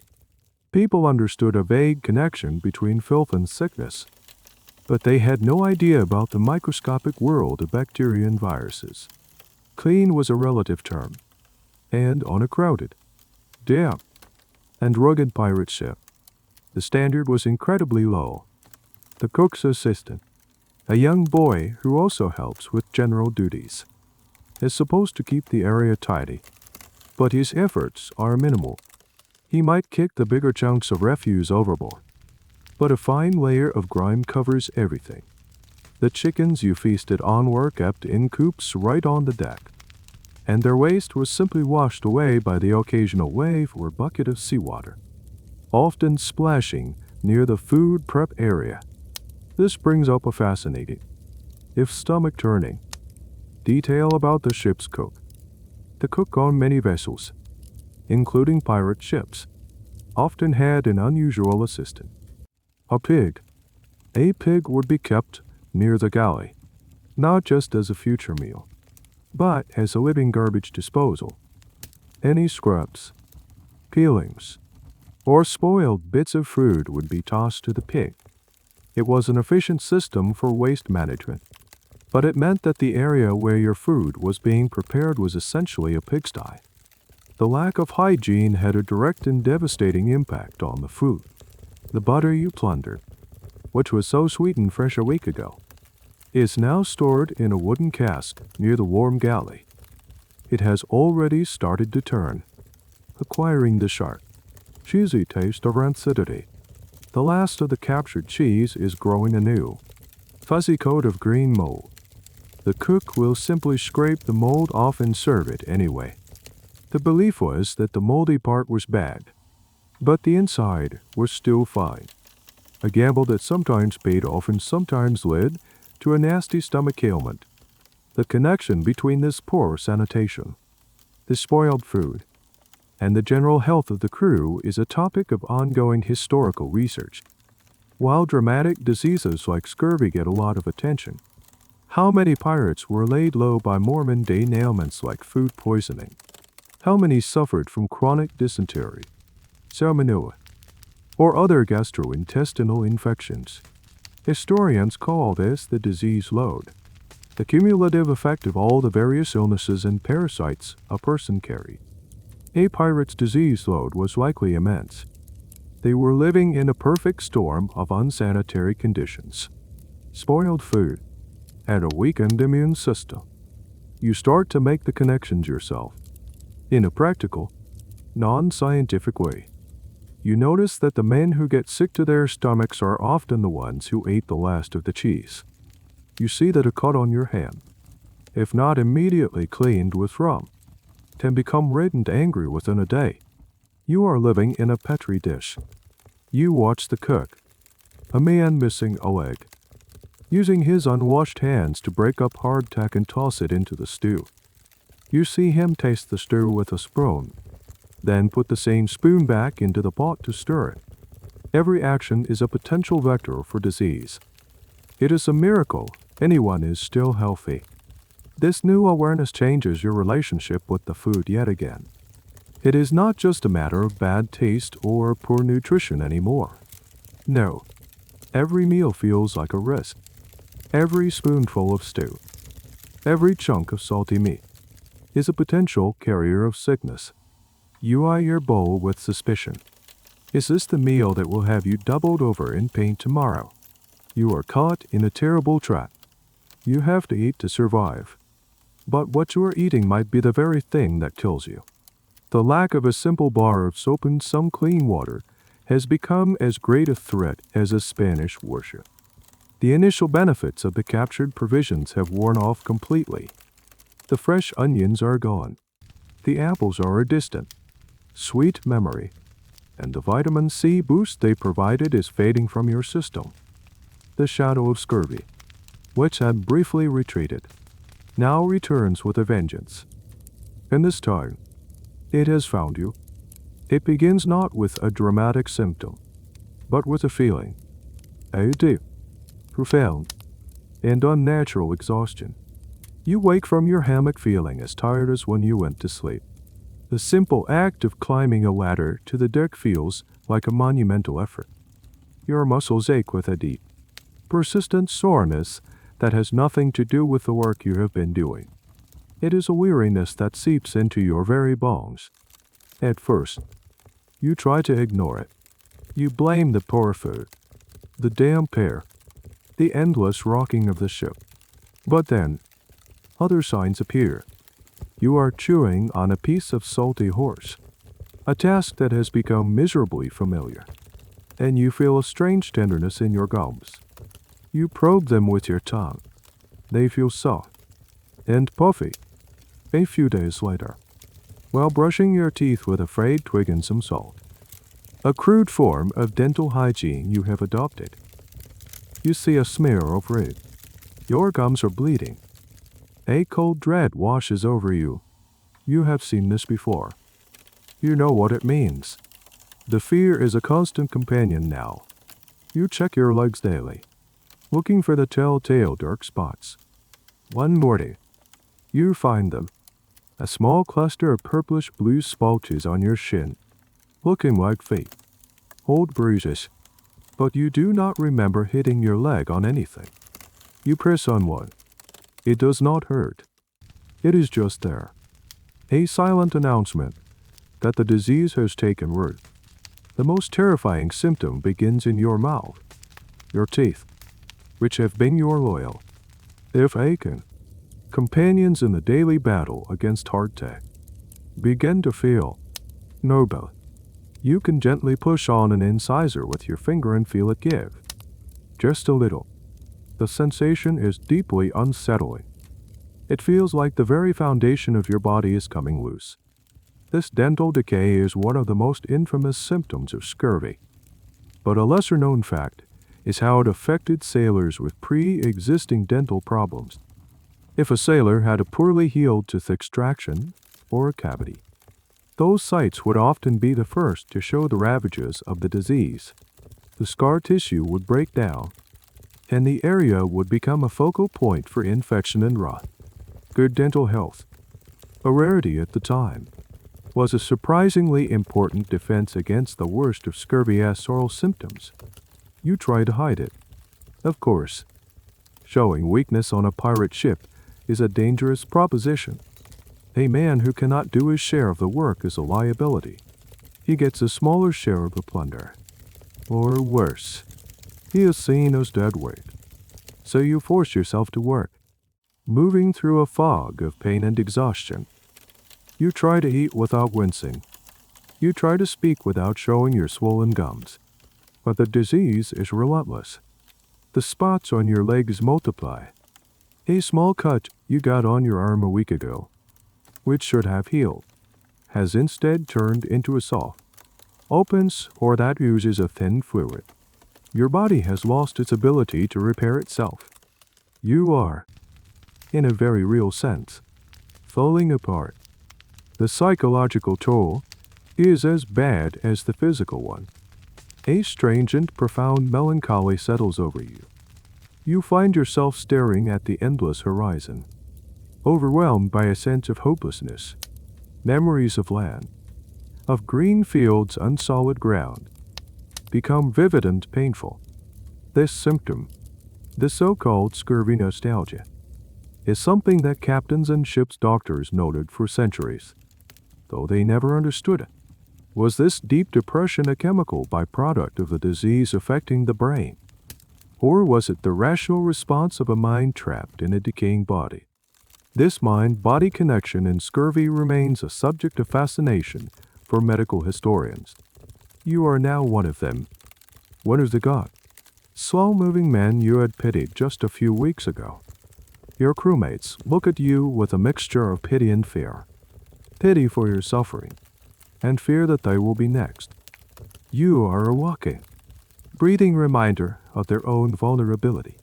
You lie in your hammock, the ship rocking gently, and you can feel your teeth shifting in their sockets. The taste of blood is a constant presence in your mouth. The dream of a pirate's life, of freedom, wealth, and adventure, has been ground down to this single, miserable reality. You are not thinking about treasure. You are not thinking about fighting. You are thinking about a lemon, an orange, a single, fresh leaf of cabbage. You would trade a chest full of gold for one, but there is nothing but water for 1,000 miles in every direction. Your only hope is land, and you have no idea when, or if, you will ever see it again. Land ho! The cry from the masthead is weak, strained, but it cuts through the ship's despair like a thunderclap. For a moment, no one moves. It feels like a hallucination, a cruel joke played by a weary mind. But then the cry comes again, stronger this time. Land, a surge of energy, born of pure, desperate hope, animates the crew. Those who can still walk stumble to the rail, straining their eyes toward the horizon. And there it is, not a mirage, not a cloud bay, but a thin, dark line separating the blue of the sea from the blue of the sky. It is real. The captain confirms it with his spyglass. It is a small, uncharted island, likely one of the thousands of tiny, forgotten cays that dot the Caribbean. It does not matter if it has a Spanish fort or a safe harbor. All that matters is that it has green on it. The final few miles feel like an eternity. As the ship draws closer, you can make out details. A white sandy beach, a fringe of palm trees, and a dense, green jungle rising into the hills beyond. The color green itself is a shock to the system, a visual feast after months of nothing but blue, gray, and the brown of the ship's timbers. You are too weak to help with the work of anchoring the ship. You can only lie on the deck, feeling the change as the ship's constant motion gives way to a gentle, anchored bobbing. The air that drifts from the island is thick with the scent of damp earth, decaying leaves, and blooming flowers. It is the smell of life, and it is so rich and potent it is almost overwhelming. The moment the anchor is down, the longboats are lowered. There is no orderly procession. It is a desperate scramble. The sickest men, you included, are helped into the boats by their healthier crewmates. The journey to the shore is a blur. You feel the bottom of the boat scrape against the sand. Hands pull you out, and your feet touch solid ground for the first time in what feels like a lifetime. The sensation is so strange that your knees buckle, and you collapse onto the worn, white sand. The world does not sway. It is solid. The crew does not rest. They are on a mission. They split into groups. Their objectives clear. One group heads for the tree line, searching for a stream or spring, their empty water casks bumping on their shoulders. Another group, armed with axes and knives, begins to patrol the beach. They are looking for a specific prize. You watch them, your head resting on the sand. A short while later, a cheer goes up from down the beach. A sailor is dragging something heavy from the surf. It is a sea turtle, its flippers flapping uselessly in the air. Soon, they find another, and then another. Female sea turtles often come ashore on these deserted islands to lay their eggs, making them incredibly vulnerable. For your crew, they are a godsend. They are walking, swimming larder of fresh meat. This was a crucial, and now controversial, part of a sailor's diet in the Caribbean. Sea turtles were a reliable source of fresh, high-quality protein.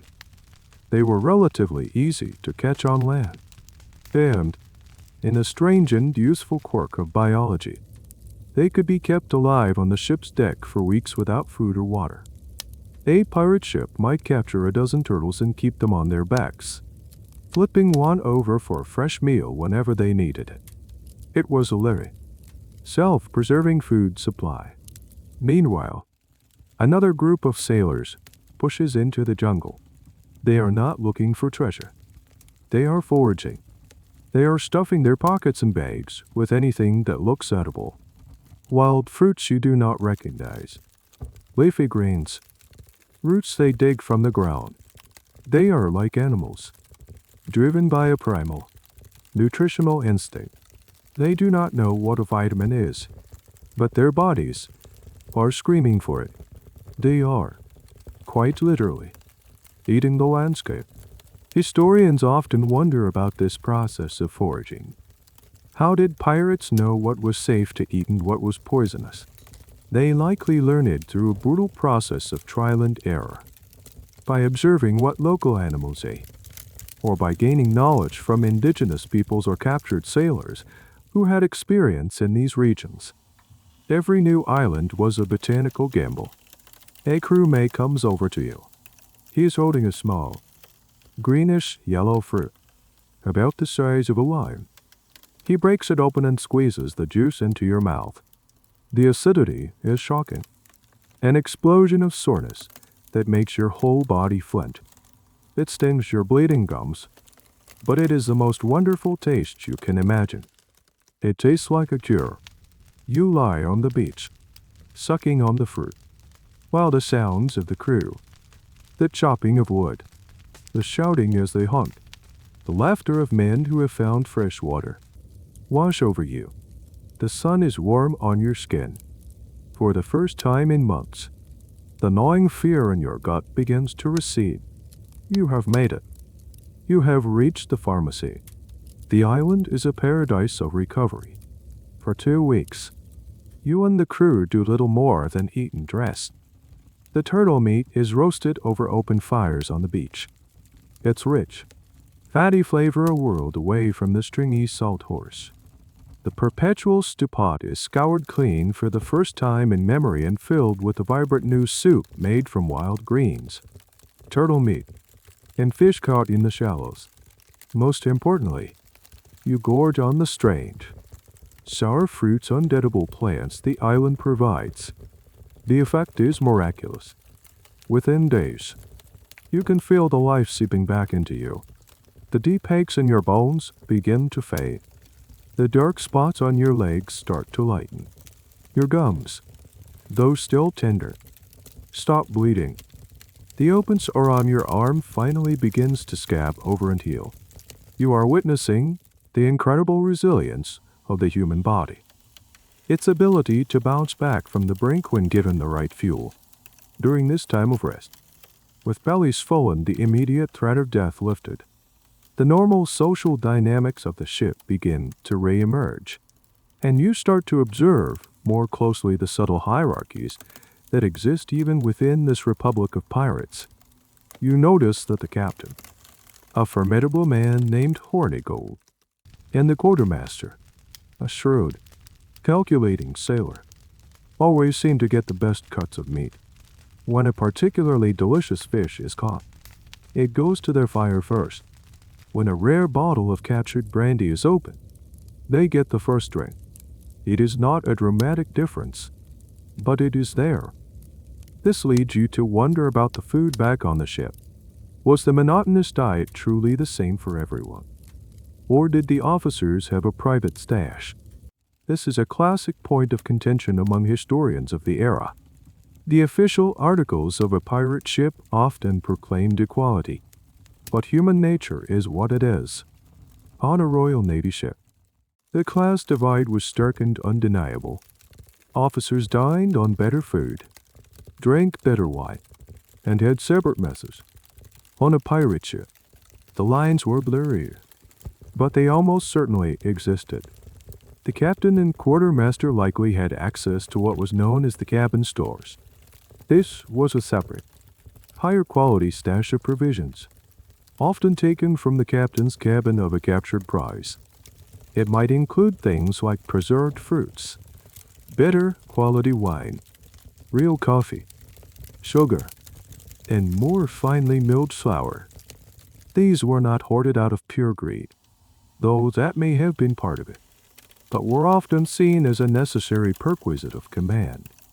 They were tools used to entertain the captains of other ships, to reward loyal crew members, or simply to maintain the strength and health of the leadership.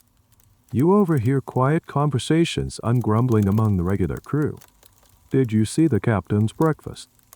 One might mutter, real biscuits, not the weevil castles we get.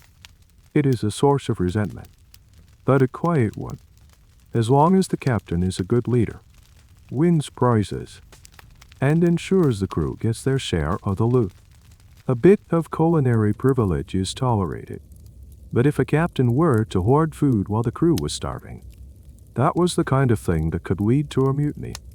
The quartermaster's job was often to mediate this tension, to ensure the captain's perks did not cross the line into outright theft from the common supply. One of the most interesting and little-known aspects of this food hierarchy was the role of the ship's surgeon or doctor. If they had one, the surgeon was often an educated man, and his rations sometimes reflected that status. More importantly, he controlled the ship's medical supplies. This could include things that blurred the line between medicine and luxury. A bottle of brandy might be for medicinal purposes, and a jar of preserved cherries might be prescribed for an officer's melancholy. The surgeon's pantry could be a treasure trove of coveted goods. As you sit by the fire, chewing on a piece of roasted turtle, you look over at the captain's group. They are drinking wine from glass goblets, likely plundered from the last prize. You are drinking water from a coconut shell. The difference is stark. The pirate's life was sold to you as a dream of equality, a flat social structure where every man was a master of his own fate, and in many ways, especially when it came to voting in the division of treasure, that was true. But in the small, daily realities of life, in the quality of your biscuit, the cut of your meat, the wine in your cup, subtle lines of power and privilege were always present. It was a more equal society than the one you left behind. Certainly, but it was not a perfect one. The best food, like tower, always seems to find its way to the top. Your strength returns with each passing day on the island. The horrifying symptoms of scurvy have almost completely receded, leaving behind only a lingering weakness and a newfound appreciation for anything green. You are one of the lucky ones. But not everyone is recovering. One of the older sailors, a man named Jim, is not getting better. He had been in the most advanced stages of the disease when you made landfall. And while the fresh food has halted its progression, it seems the damage was too severe. He remains weak, his mind often clouded and confused. The ship has a man who serves as its surgeon. He is not a formally trained doctor, but a barber surgeon, a common profession at the time. He learned his trade through apprenticeship, and his skills are more focused on sawing off limbs and dressing wounds than on internal medicine. But he is all you have. You watch as he attempts to treat Jim, and it is a terrifying window into the medical ignorance of the 18th century, since he, like everyone else, has no idea that scurvy is a nutritional deficiency. His treatments are based on the prevailing, and wildly incorrect, medical theories of the day. The dominant theory was humorism, an ancient Greek idea that the body was composed of four humors: blood, yellow bile, and black bile. Sickness was believed to be caused by an imbalance of these humors. The surgeon's goal, therefore, is to rebalance Jim's humors. His first course of action is bloodletting. He takes a small, sharp knife called a lancet and makes an incision in Jim's arm, draining a quantity of his already depleted blood into a bowl. The theory is that Jim has a surfeit of bad blood that needs to be removed. In reality, this is the absolute worst thing to do to a person who is already suffering from severe anemia, a common side effect of scurvy. You watch, horrified, as the procedure leaves Jim looking even paler and weaker than before. Next, the surgeon decides to tackle the putrid humors in Jim's gut. He prepares a powerful purgative, a mixture of harsh herbs and metallic salts designed to induce violent vomiting and diarrhea. The idea is to expel the sickness from the body. Jim is forced to drink the vile concoction, and he spends the next several hours in agony, his body racked with cramps, further dehydrating him and draining his precious, newly acquired nutrients. This is a grim but important detail of medical history. The cures were often more dangerous than the disease. While we now know that James Lind, a Scottish naval surgeon, conducted a famous experiment in 1747 showing that citrus fruits cured scurvy, his findings were not widely accepted or implemented for decades. Pirates, operating far outside the formal naval structure, would have been among the last to hear about or trust such a simple, revolutionary idea, so they relied on what they thought they knew. One of the strangest and most bizarre cures for scurvy that was sometimes attempted was the earth bath. This involved burying the patient up to his neck in fresh soil. The theory was that the virulent effluvia of the disease would be drawn out by the wholesome properties of the earth. It was, of course, completely useless and deeply unsettling for the patient. Historians are still uncertain about the full range of these folk remedies. Did pirates, through their interactions with different cultures in Africa and the Americas, pick up any effective herbal treatments? It is possible. They may have learned from indigenous groups about certain barks or leaves that help, without ever understanding the science behind why. But it is just as likely that they clung to the familiar, if ineffective, European traditions. This gap in the historical record, the question of what pirate medicine truly consisted of, is a subject of ongoing debate. A few days later, despite the surgeon's best and most harmful efforts, Jim dies. He dies not from scurvy itself, but from the cumulative damage it caused, exacerbated by the brutal treatments. He is buried on the island in a shallow grave marked by a simple wooden cross. His death casts a pall over the crew. It is a stark reminder that even with a temporary cure, the disease can leave its victims permanently broken. It also shatters any remaining faith you might have had in the ship's surgeon. You realize that when it comes to the true plagues of the sea, sickness and disease, you are utterly on your own. Your health depends not on medicine, but on luck, a strong constitution, and the desperate hope that you will find another island before the invisible killer sealed in the ship's barrels comes for you again. The crew is restored. The water casks are full, and the ship is laden with smoked turtle meat and a small, precious supply of dried fruits from the island. It is time to leave paradise and return to the uncertain business of piracy. The mood is lighter than it has been in months, but an undercurrent of tension remains. The treasure shares from the last prize were small, and the men are getting restless. They did not sign up for a life of near starvation and island recovery. They signed up for gold. The captain, Horny Gold, sets a course for the busy shipping lanes, promising a rich prize. But the days turn into a week, and then two. The sea is empty. The lookout scans a blank horizon. The smoked turtle meat begins to run low, and soon you are back to the grim trinity of hardtack, salty horse, and the perpetual stew. And as the quality of the food declines, the mood on the ship darkens. The laughter and camaraderie of the island are replaced by sullen silence and short tempers. Fights break out over trivial things. A dropped tool, a perceived insult, a misplaced blanket. The pirate democracy, which seemed so robust when everyone was feasting, now feels fragile. You begin to see the direct, undeniable link between food and order. A well-fed crew is a compliant crew. A hungry crew is a dangerous one. Their hunger sharpens their sense of injustice. They start to grumble more openly about the captain's leadership. Why are we in these empty waters? Blackbird would have found a prize by now. Is Horny Gold losing his nerve?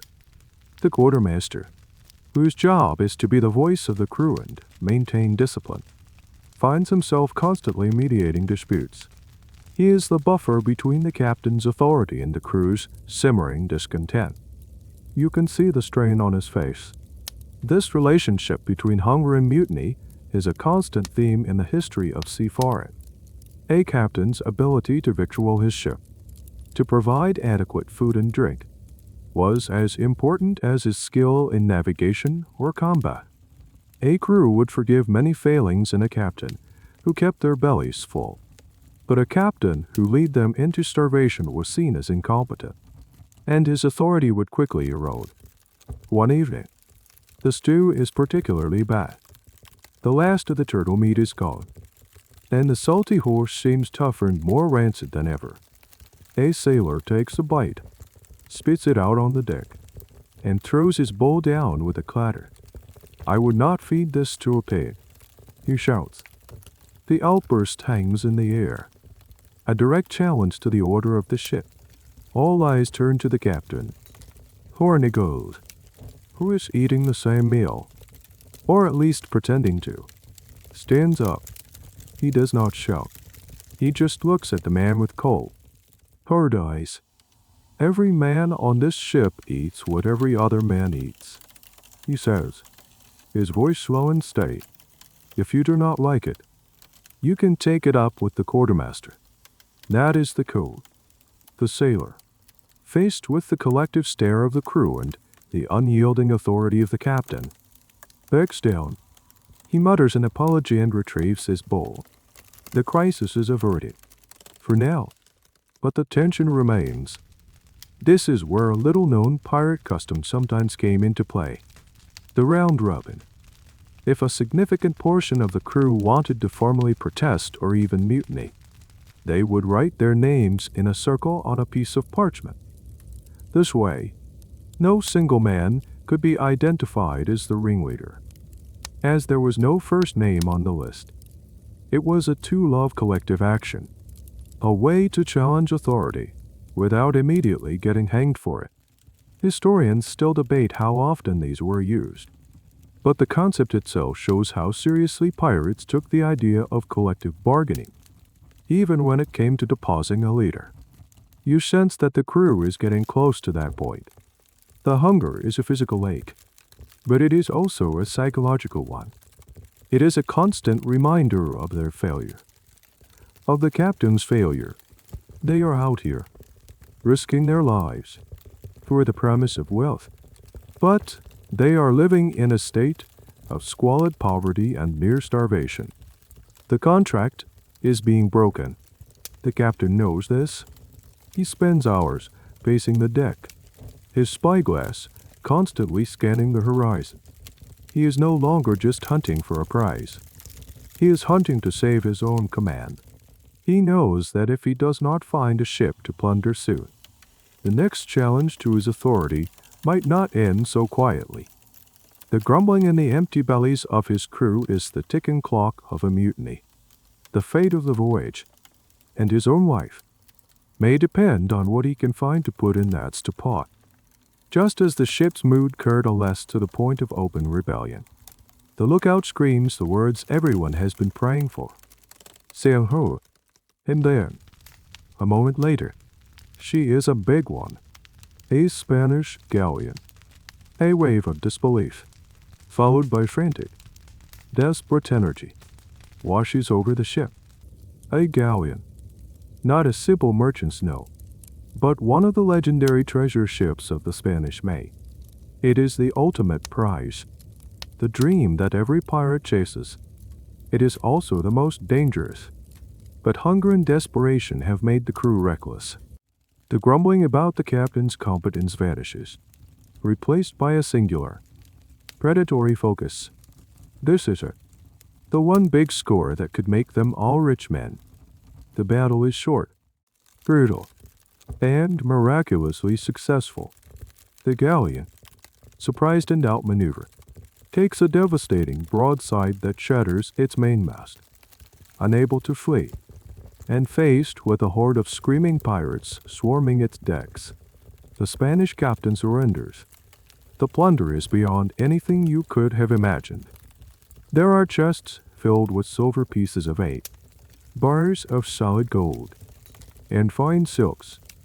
The crew is delirious with joy, their poverty and hunger forgotten in an instant.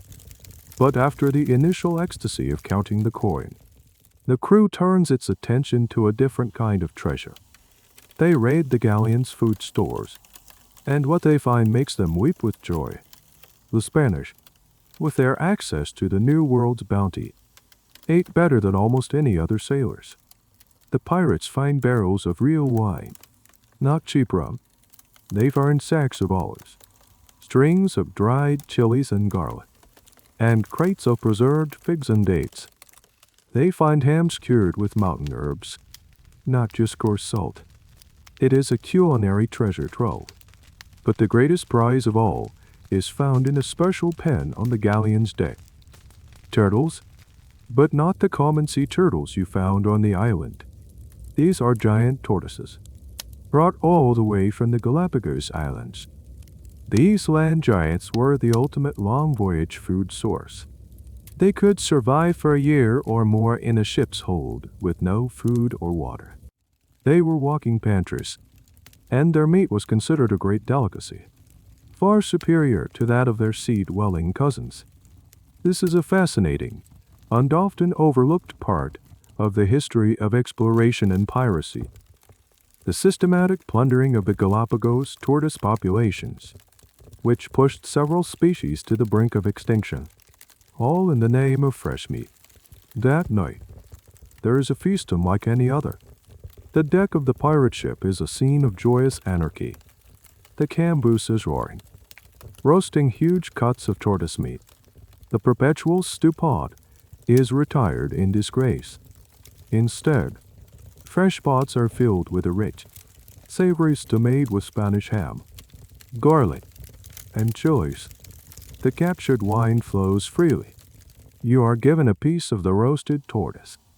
The meat is tender, with a flavor somewhere between beef and veal. It is rich and succulent, and after months of chewing on salty horse, the texture alone is a revelation. It melts in your mouth. This tortoise feast becomes the defining celebration of your voyage. It is a symbol of your success, a tangible reward for all the hardship you have endured. In the culture of pirates, a shared feast after a great victory was a crucial ritual. It was not just about eating. It was about bonding, reaffirming the brotherhood of the crew, and washing away the memory of the lean times. There is a historical debate about the exact nature of these pirate feasts. Were they the drunken, chaotic brawls depicted in movies, or were they more structured, with toasts to the crew's success and the formal recognition of bravery in battle? The truth is probably a mix. They were certainly wild, drunken affairs, but they also served an important social function, reinforcing the very code that held the ship together. As you sit by the fire, your belly full of tortoise meat and good wine, you look around at your crewmates. They are laughing, singing, and slapping each other on the back. The memory of the near mutiny seems like a distant dream. The captain, Hardtack, is a hero again, his leadership in question. It is a powerful lesson in the psychology of command. The loyalty of the crew was not a constant. It was a resource that had to be constantly replenished, and the most effective currency was success. A full belly and a heavy pocket could erase a multitude of sins. You take another sip of wine and look up at the stars, feeling a profound sense of relief. You have survived. You are rich. You are, for the first time, truly living the pirate's dream. But a small, sober part of your mind knows that this feast, like all the others, is temporary. The gold can be spent, the food will be eaten, and the hunger will eventually return. But for tonight, none of that matters. Tonight, you feast like kings. The high of the galleon capture lasts for weeks. The ship is rich, the crew is happy, and the food is, for once, excellent. The Spanish provisions have transformed the daily menu. But even the best stock larder eventually runs dry on a ship at sea. The wine barrels are emptied. The last of the hams are eaten. And the specter of the old diet begins to loom again. The captain decides to set a course for a friendly port, a place to sell the captured goods, repair the ship, and enjoy the fruits of your labor. But the voyage is long, and a series of storms blows you far off course. The journey stretches from weeks into months. The ship is lost. The descent into true starvation is slow, then terrifyingly fast. The Spanish food is gone. The salty horse runs out. The last of the hardtack, now more weevil than biscuit, is rationed out in tiny, thumb-sized pieces. The perpetual stew is now just a thin, watery broth made from boiling scraps of leather and the bones from previous meals. The fishing lines come up empty. The sky is empty of birds. The sea is a vast, barren desert. The hunger is no longer a dull ache. It is a sharp, agonizing pain that dominates every waking thought. The crew becomes a collection of gaunt, hollow-eyed skeletons. The camaraderie is gone, replaced by a primal, suspicious silence. Every man is your competitor for the next crumb.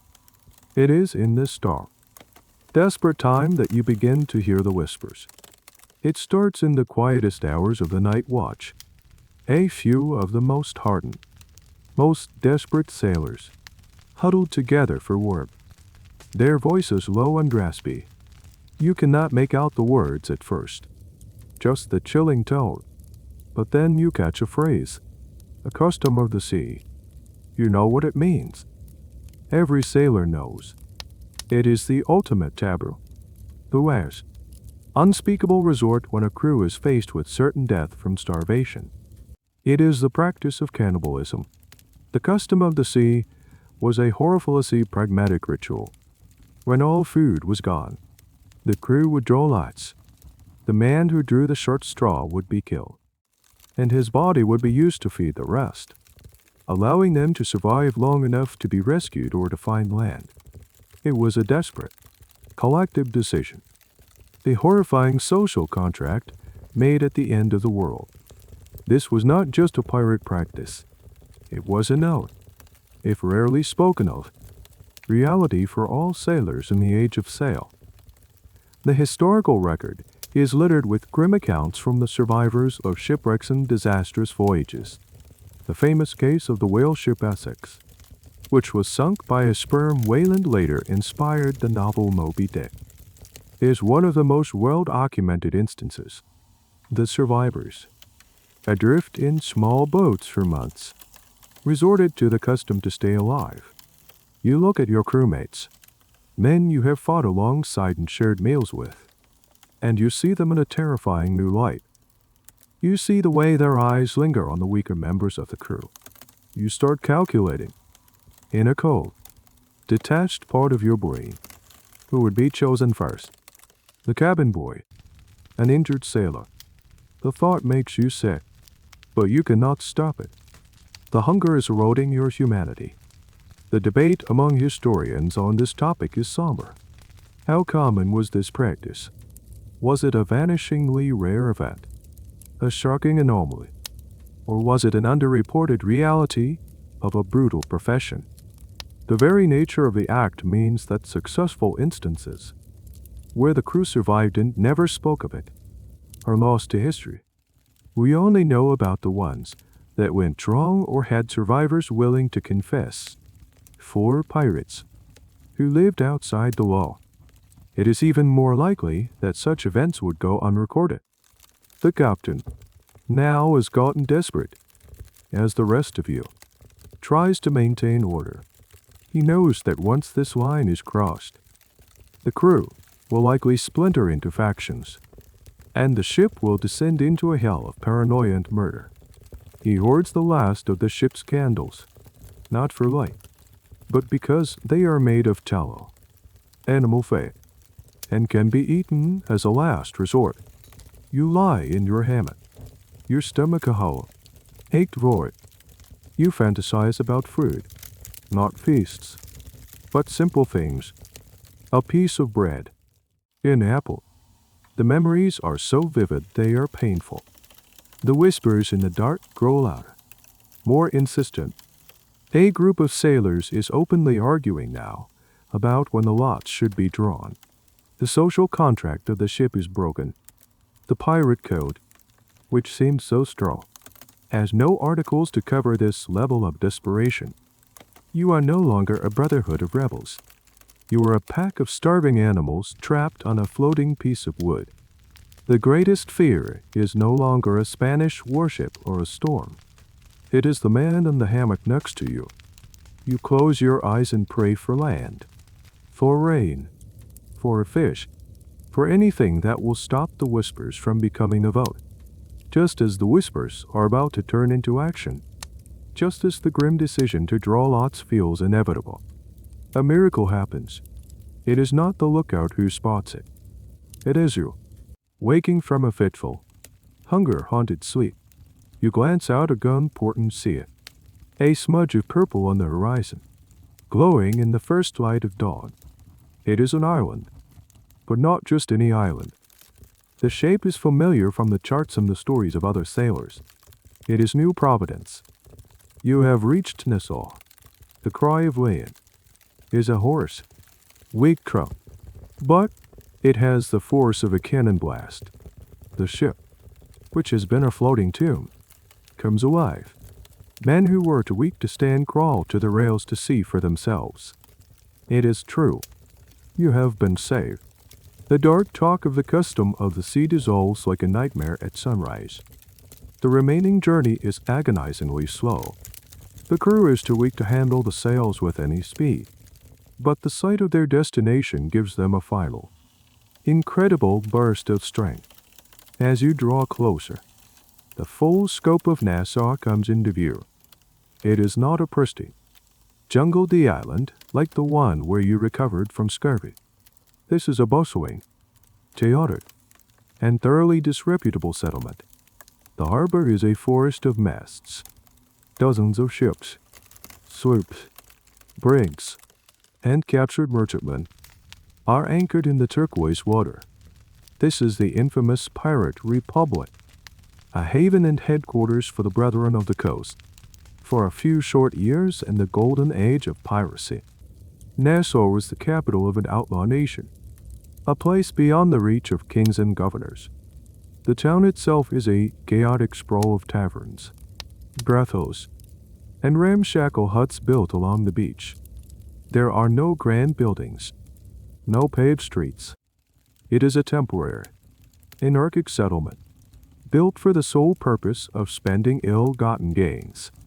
The air is thick with the smells of roasting pork, spilled rum, wood smoke, and the sea.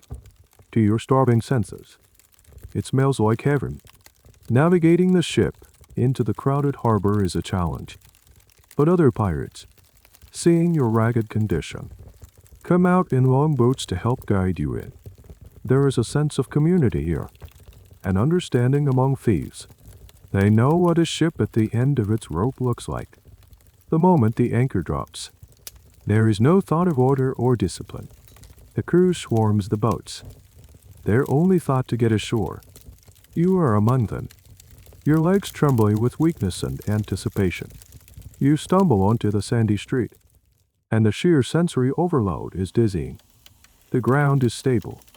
The air is filled with the sounds of shouting, laughter, and bad singing. It is loud, dirty, and dangerous, and it is the most beautiful place you have ever seen. The history of the Pirate Republic at Nassau is a fascinating, unmuch debated topic. Was it a genuine experiment in libertarian self-governance, a real-life anarcho-capitalist society, or was it just a chaotic free-for-all, a temporary zone of lawlessness that was doomed to collapse under its own weight? Historians like Marcus Rediker have argued that it represented a unique form of proletarian, multinational, and radically democratic society. Others see it as little more than a conveniently located base for criminal operations. The truth, as always, is probably somewhere in between. For you, right now, the political theory is irrelevant. All you care about is the smell of food. Real food. Your share of the galleon's treasure, which the captain kept safe in his cabin, is counted out. You are handed a leather bag heavy with silver coins. You are, for the first time, a wealthy man.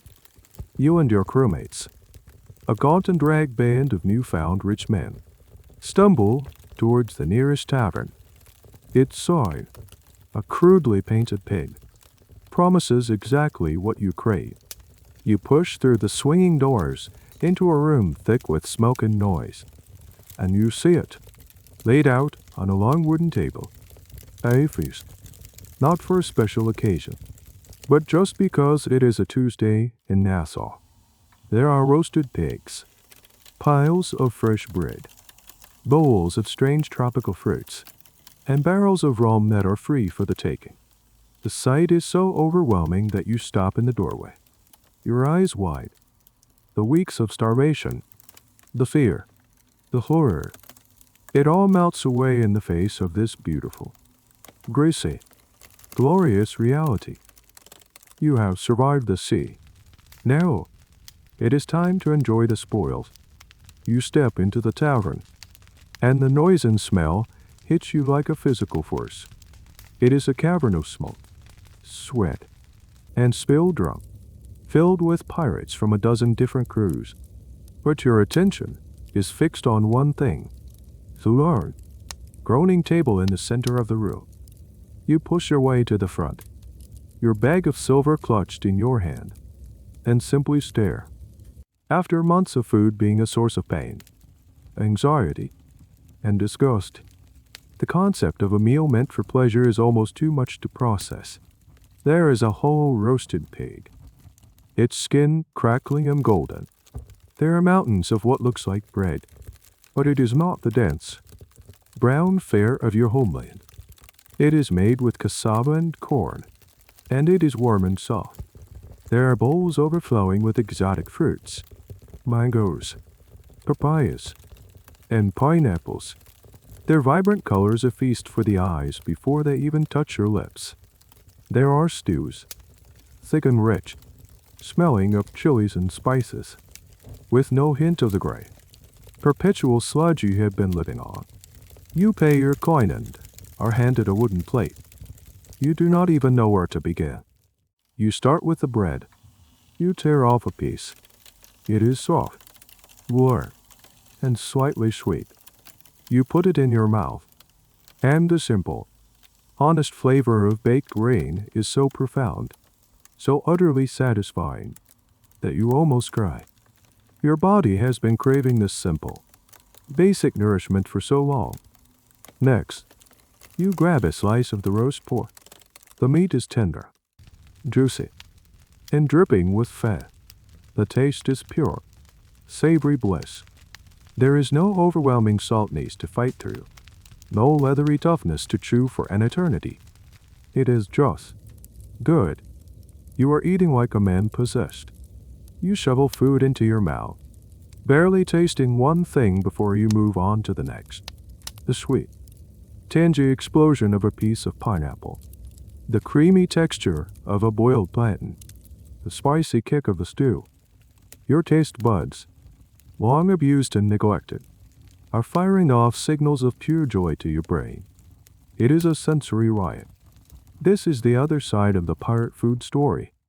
Life at sea was a grim ordeal of deprivation, but life in a port like Nassau was an explosion of indulgence. Pirates were famous for their profligate spending. A man might earn a fortune from a single prize and spend it all in a week of drinking, gambling, and feasting. It was a philosophy of live for the moment, born from the constant uncertainty of their lives. Why save money when you could be dead tomorrow? This cycle of deprivation and binging is a key to understanding the pirate's psyche. It explains why they were willing to endure such horrific conditions at sea. They were fueled by the promise of moments exactly like this one. A little-known aspect of these pirate feasts is the influence of diverse culinary traditions. The food in Nassau was not just English fare. It was a fusion cuisine, a melting pot of flavors. You had the cooking techniques of the Spanish from captured prizes, the African influences from the significant number of black pirates who brought their own culinary heritage, like the use of okra and yams, and the local ingredients and methods of the Caribbean's indigenous peoples. The result was a unique pirate cuisine that was probably far more interesting and varied than the food in many European capitals at the time. As you eat, you look around at your fellow crewmen. They are in the same state of blissful gluttony. Men are laughing with their mouths full, grease running down their chins. They are passing bottles of rum back and forth, toasting their survival, their wealth, their freedom.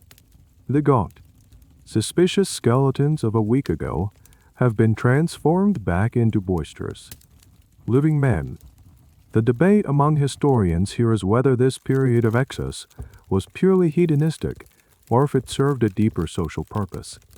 Did these wild feasts act as a necessary release valve, a way to blow off the accumulated trauma and stress of a voyage? Were they a form of collective therapy, where the bonds of the crew were forged through shared indulgence before they had to face the horrors of the sea again? It was likely both. You eat until your stomach, shrunken from months of starvation, aches in protest. You lean back in your chair, your plate still half full, utterly defeated by the sheer abundance. You are full, truly, deeply full for the first time in nearly a year. It is a feeling of such profound comfort and security that it is almost intoxicating. You wash down your meal with a cup of undiluted rum, the fiery liquid of final, pleasant burn, for this one perfect moment. In this filthy, noisy tavern, you are living the absolute pinnacle of the pirate's dream. You are rich. You are full. and you are free. The memory of weevils and scurvy and salty horse is a ghost, banished by the glorious reality of a well-earned feast. The days in Nassau blur into a single, long party. You wake up late in a rented room, your head pounding from the rum. You spend your silver on new clothes, on games of dice, on the endless food and drink that the town has to offer. You eat fresh fruit every day, not for health, but for the sheer pleasure of it. You eat fried fish and roasted pork until you cannot move. The horrors of your voyage feel like they happened to someone else, in another lifetime. But the bag of silver, which seemed bottomless at first, is getting wider. The 2-week binge has cost you a small fortune. The lifestyle of a pirate on shore is an expensive one. Everything is overpriced to prey on men exactly like you. Men with no concept of saving and a powerful thirst for instant gratification. You start to see your crewmates facing the same reality. Their fine new clothes are already stained and torn. The swagger in their step is gone, replaced by the worried look of a man counting his last few coins. The party is winding down. One morning, you wake up and your bag of silver is empty. It is all gone, spent on a few weeks of glorious, thoughtless excess. The reality of your situation hits you with the force of a physical blow. You are broke. You have no hope, no trade, no prospects. You are a pirate. And a pirate without money is just a sailor without a job. You wander down to the docks. The ship, your former hope, has been repaired and restocked. The captain and quartermaster are there, overseeing the loading of new barrels. And you notice a piece of parchment nailed to the mainmast. It is a new set of articles. They are signing on a crew for another voyage. A cold dread fills your stomach, a feeling more unsettling than hunger. You know what this means. It means going back. It means returning to the world of hardtack and weevils, to the swine, foul-tasting water and the lukewarm grog, to the endless, jaw-breaking chore of chewing on salty horse, to the monotonous gray stew, the constant dampness, the stench of the bilge. It means facing the creeping horror of scurvy, the terror of starvation, the long, empty weeks on a hostile sea. You look at the faces of the other men from your crew who have also found their way to the docks. You see the same look of resignation in their eyes. They are trapped. This is the great, unspoken truth of the pirate's life. It was not a career. It was a cycle. A brutal, vicious cycle of deprivation and excess. You endure hell for a few months for the chance to live like a king for a few weeks, and then you are forced to do it all over again. This is a point historians often emphasize to counter the romantic image of the pirate. For most, it was not a path to a comfortable retirement. It was a high-risk, low-security profession that usually ended in one of two ways. At the end of a rope, or sighting on for one last, desperate voyage. The freedom they cherished was often just the freedom to choose their own path back into servitude. Was there a way out? Perhaps. A very few, very successful pirates, like Henry Morgan, managed to transition into a legitimate life. But for the average sailor, that was a fantasy. They were marked men, outlaws. There was no going back to their old lives. The Pirate Republic of Nassau was both a sanctuary and a trap. You stand there, smelling the tar and the salt, the familiar scent of your prison. The quartermaster sees you. He does not need to say anything. He just nods towards the parchment. Your choice is simple. Or starve in the streets of Nassau. With a heavy heart, you walk up to the mast. You pick up the quill. You look at the articles. The familiar rules about shares and discipline. They no longer seem like a declaration of freedom. They feel like the terms of your surrender. You make your X on the line. As you turn away, Another sailor claps you on the back. Do not you worry, lad, he says, with a grim smile. Maybe this time we will catch 2 galleons. You look out at the turquoise water of the harbor, the gateway back to the vast, empty ocean. The feast is over. The cycle is beginning again. And as the ship prepares to sail on the tide, you can already taste the salty, lusty flavor of your next meal. It is the taste of your future. And so, your journey continues, not with the thrill of a new adventure, but with the quiet dread of experience. The sea no longer holds the promise of the unknown, but the certainty of hardship. You have seen behind the curtain of the pirate fantasy, and found a reality defined not by freedom and treasure, but by a relentless, grinding hunger. The stories they will tell of you, of the bold buccaneers, will never mention the taste of rot, the loosening of a tooth, or the profound, soul-deep longing for a simple piece of fruit. They will speak of gold, but you will remember the weevils. As the familiar silhouette of Nassau fades behind you, the gentle rocking of the ship begins its old, unsettling lullaby. The sun sets, painting the sky in hues of orange and purple, a beautiful, indifferent spectacle. You find your hammock in the dark, the familiar smells of tar and damp wood wrapping around you like a shroud. The first dinner of the voyage will be served soon. You close your eyes, not in anticipation of sleep, but in a quiet, weary preparation for what you know is to come. The dream is over, but the story, it seems, is not. Let the waves rock you now, into a deeper, quieter place, far from the hunger of the sea.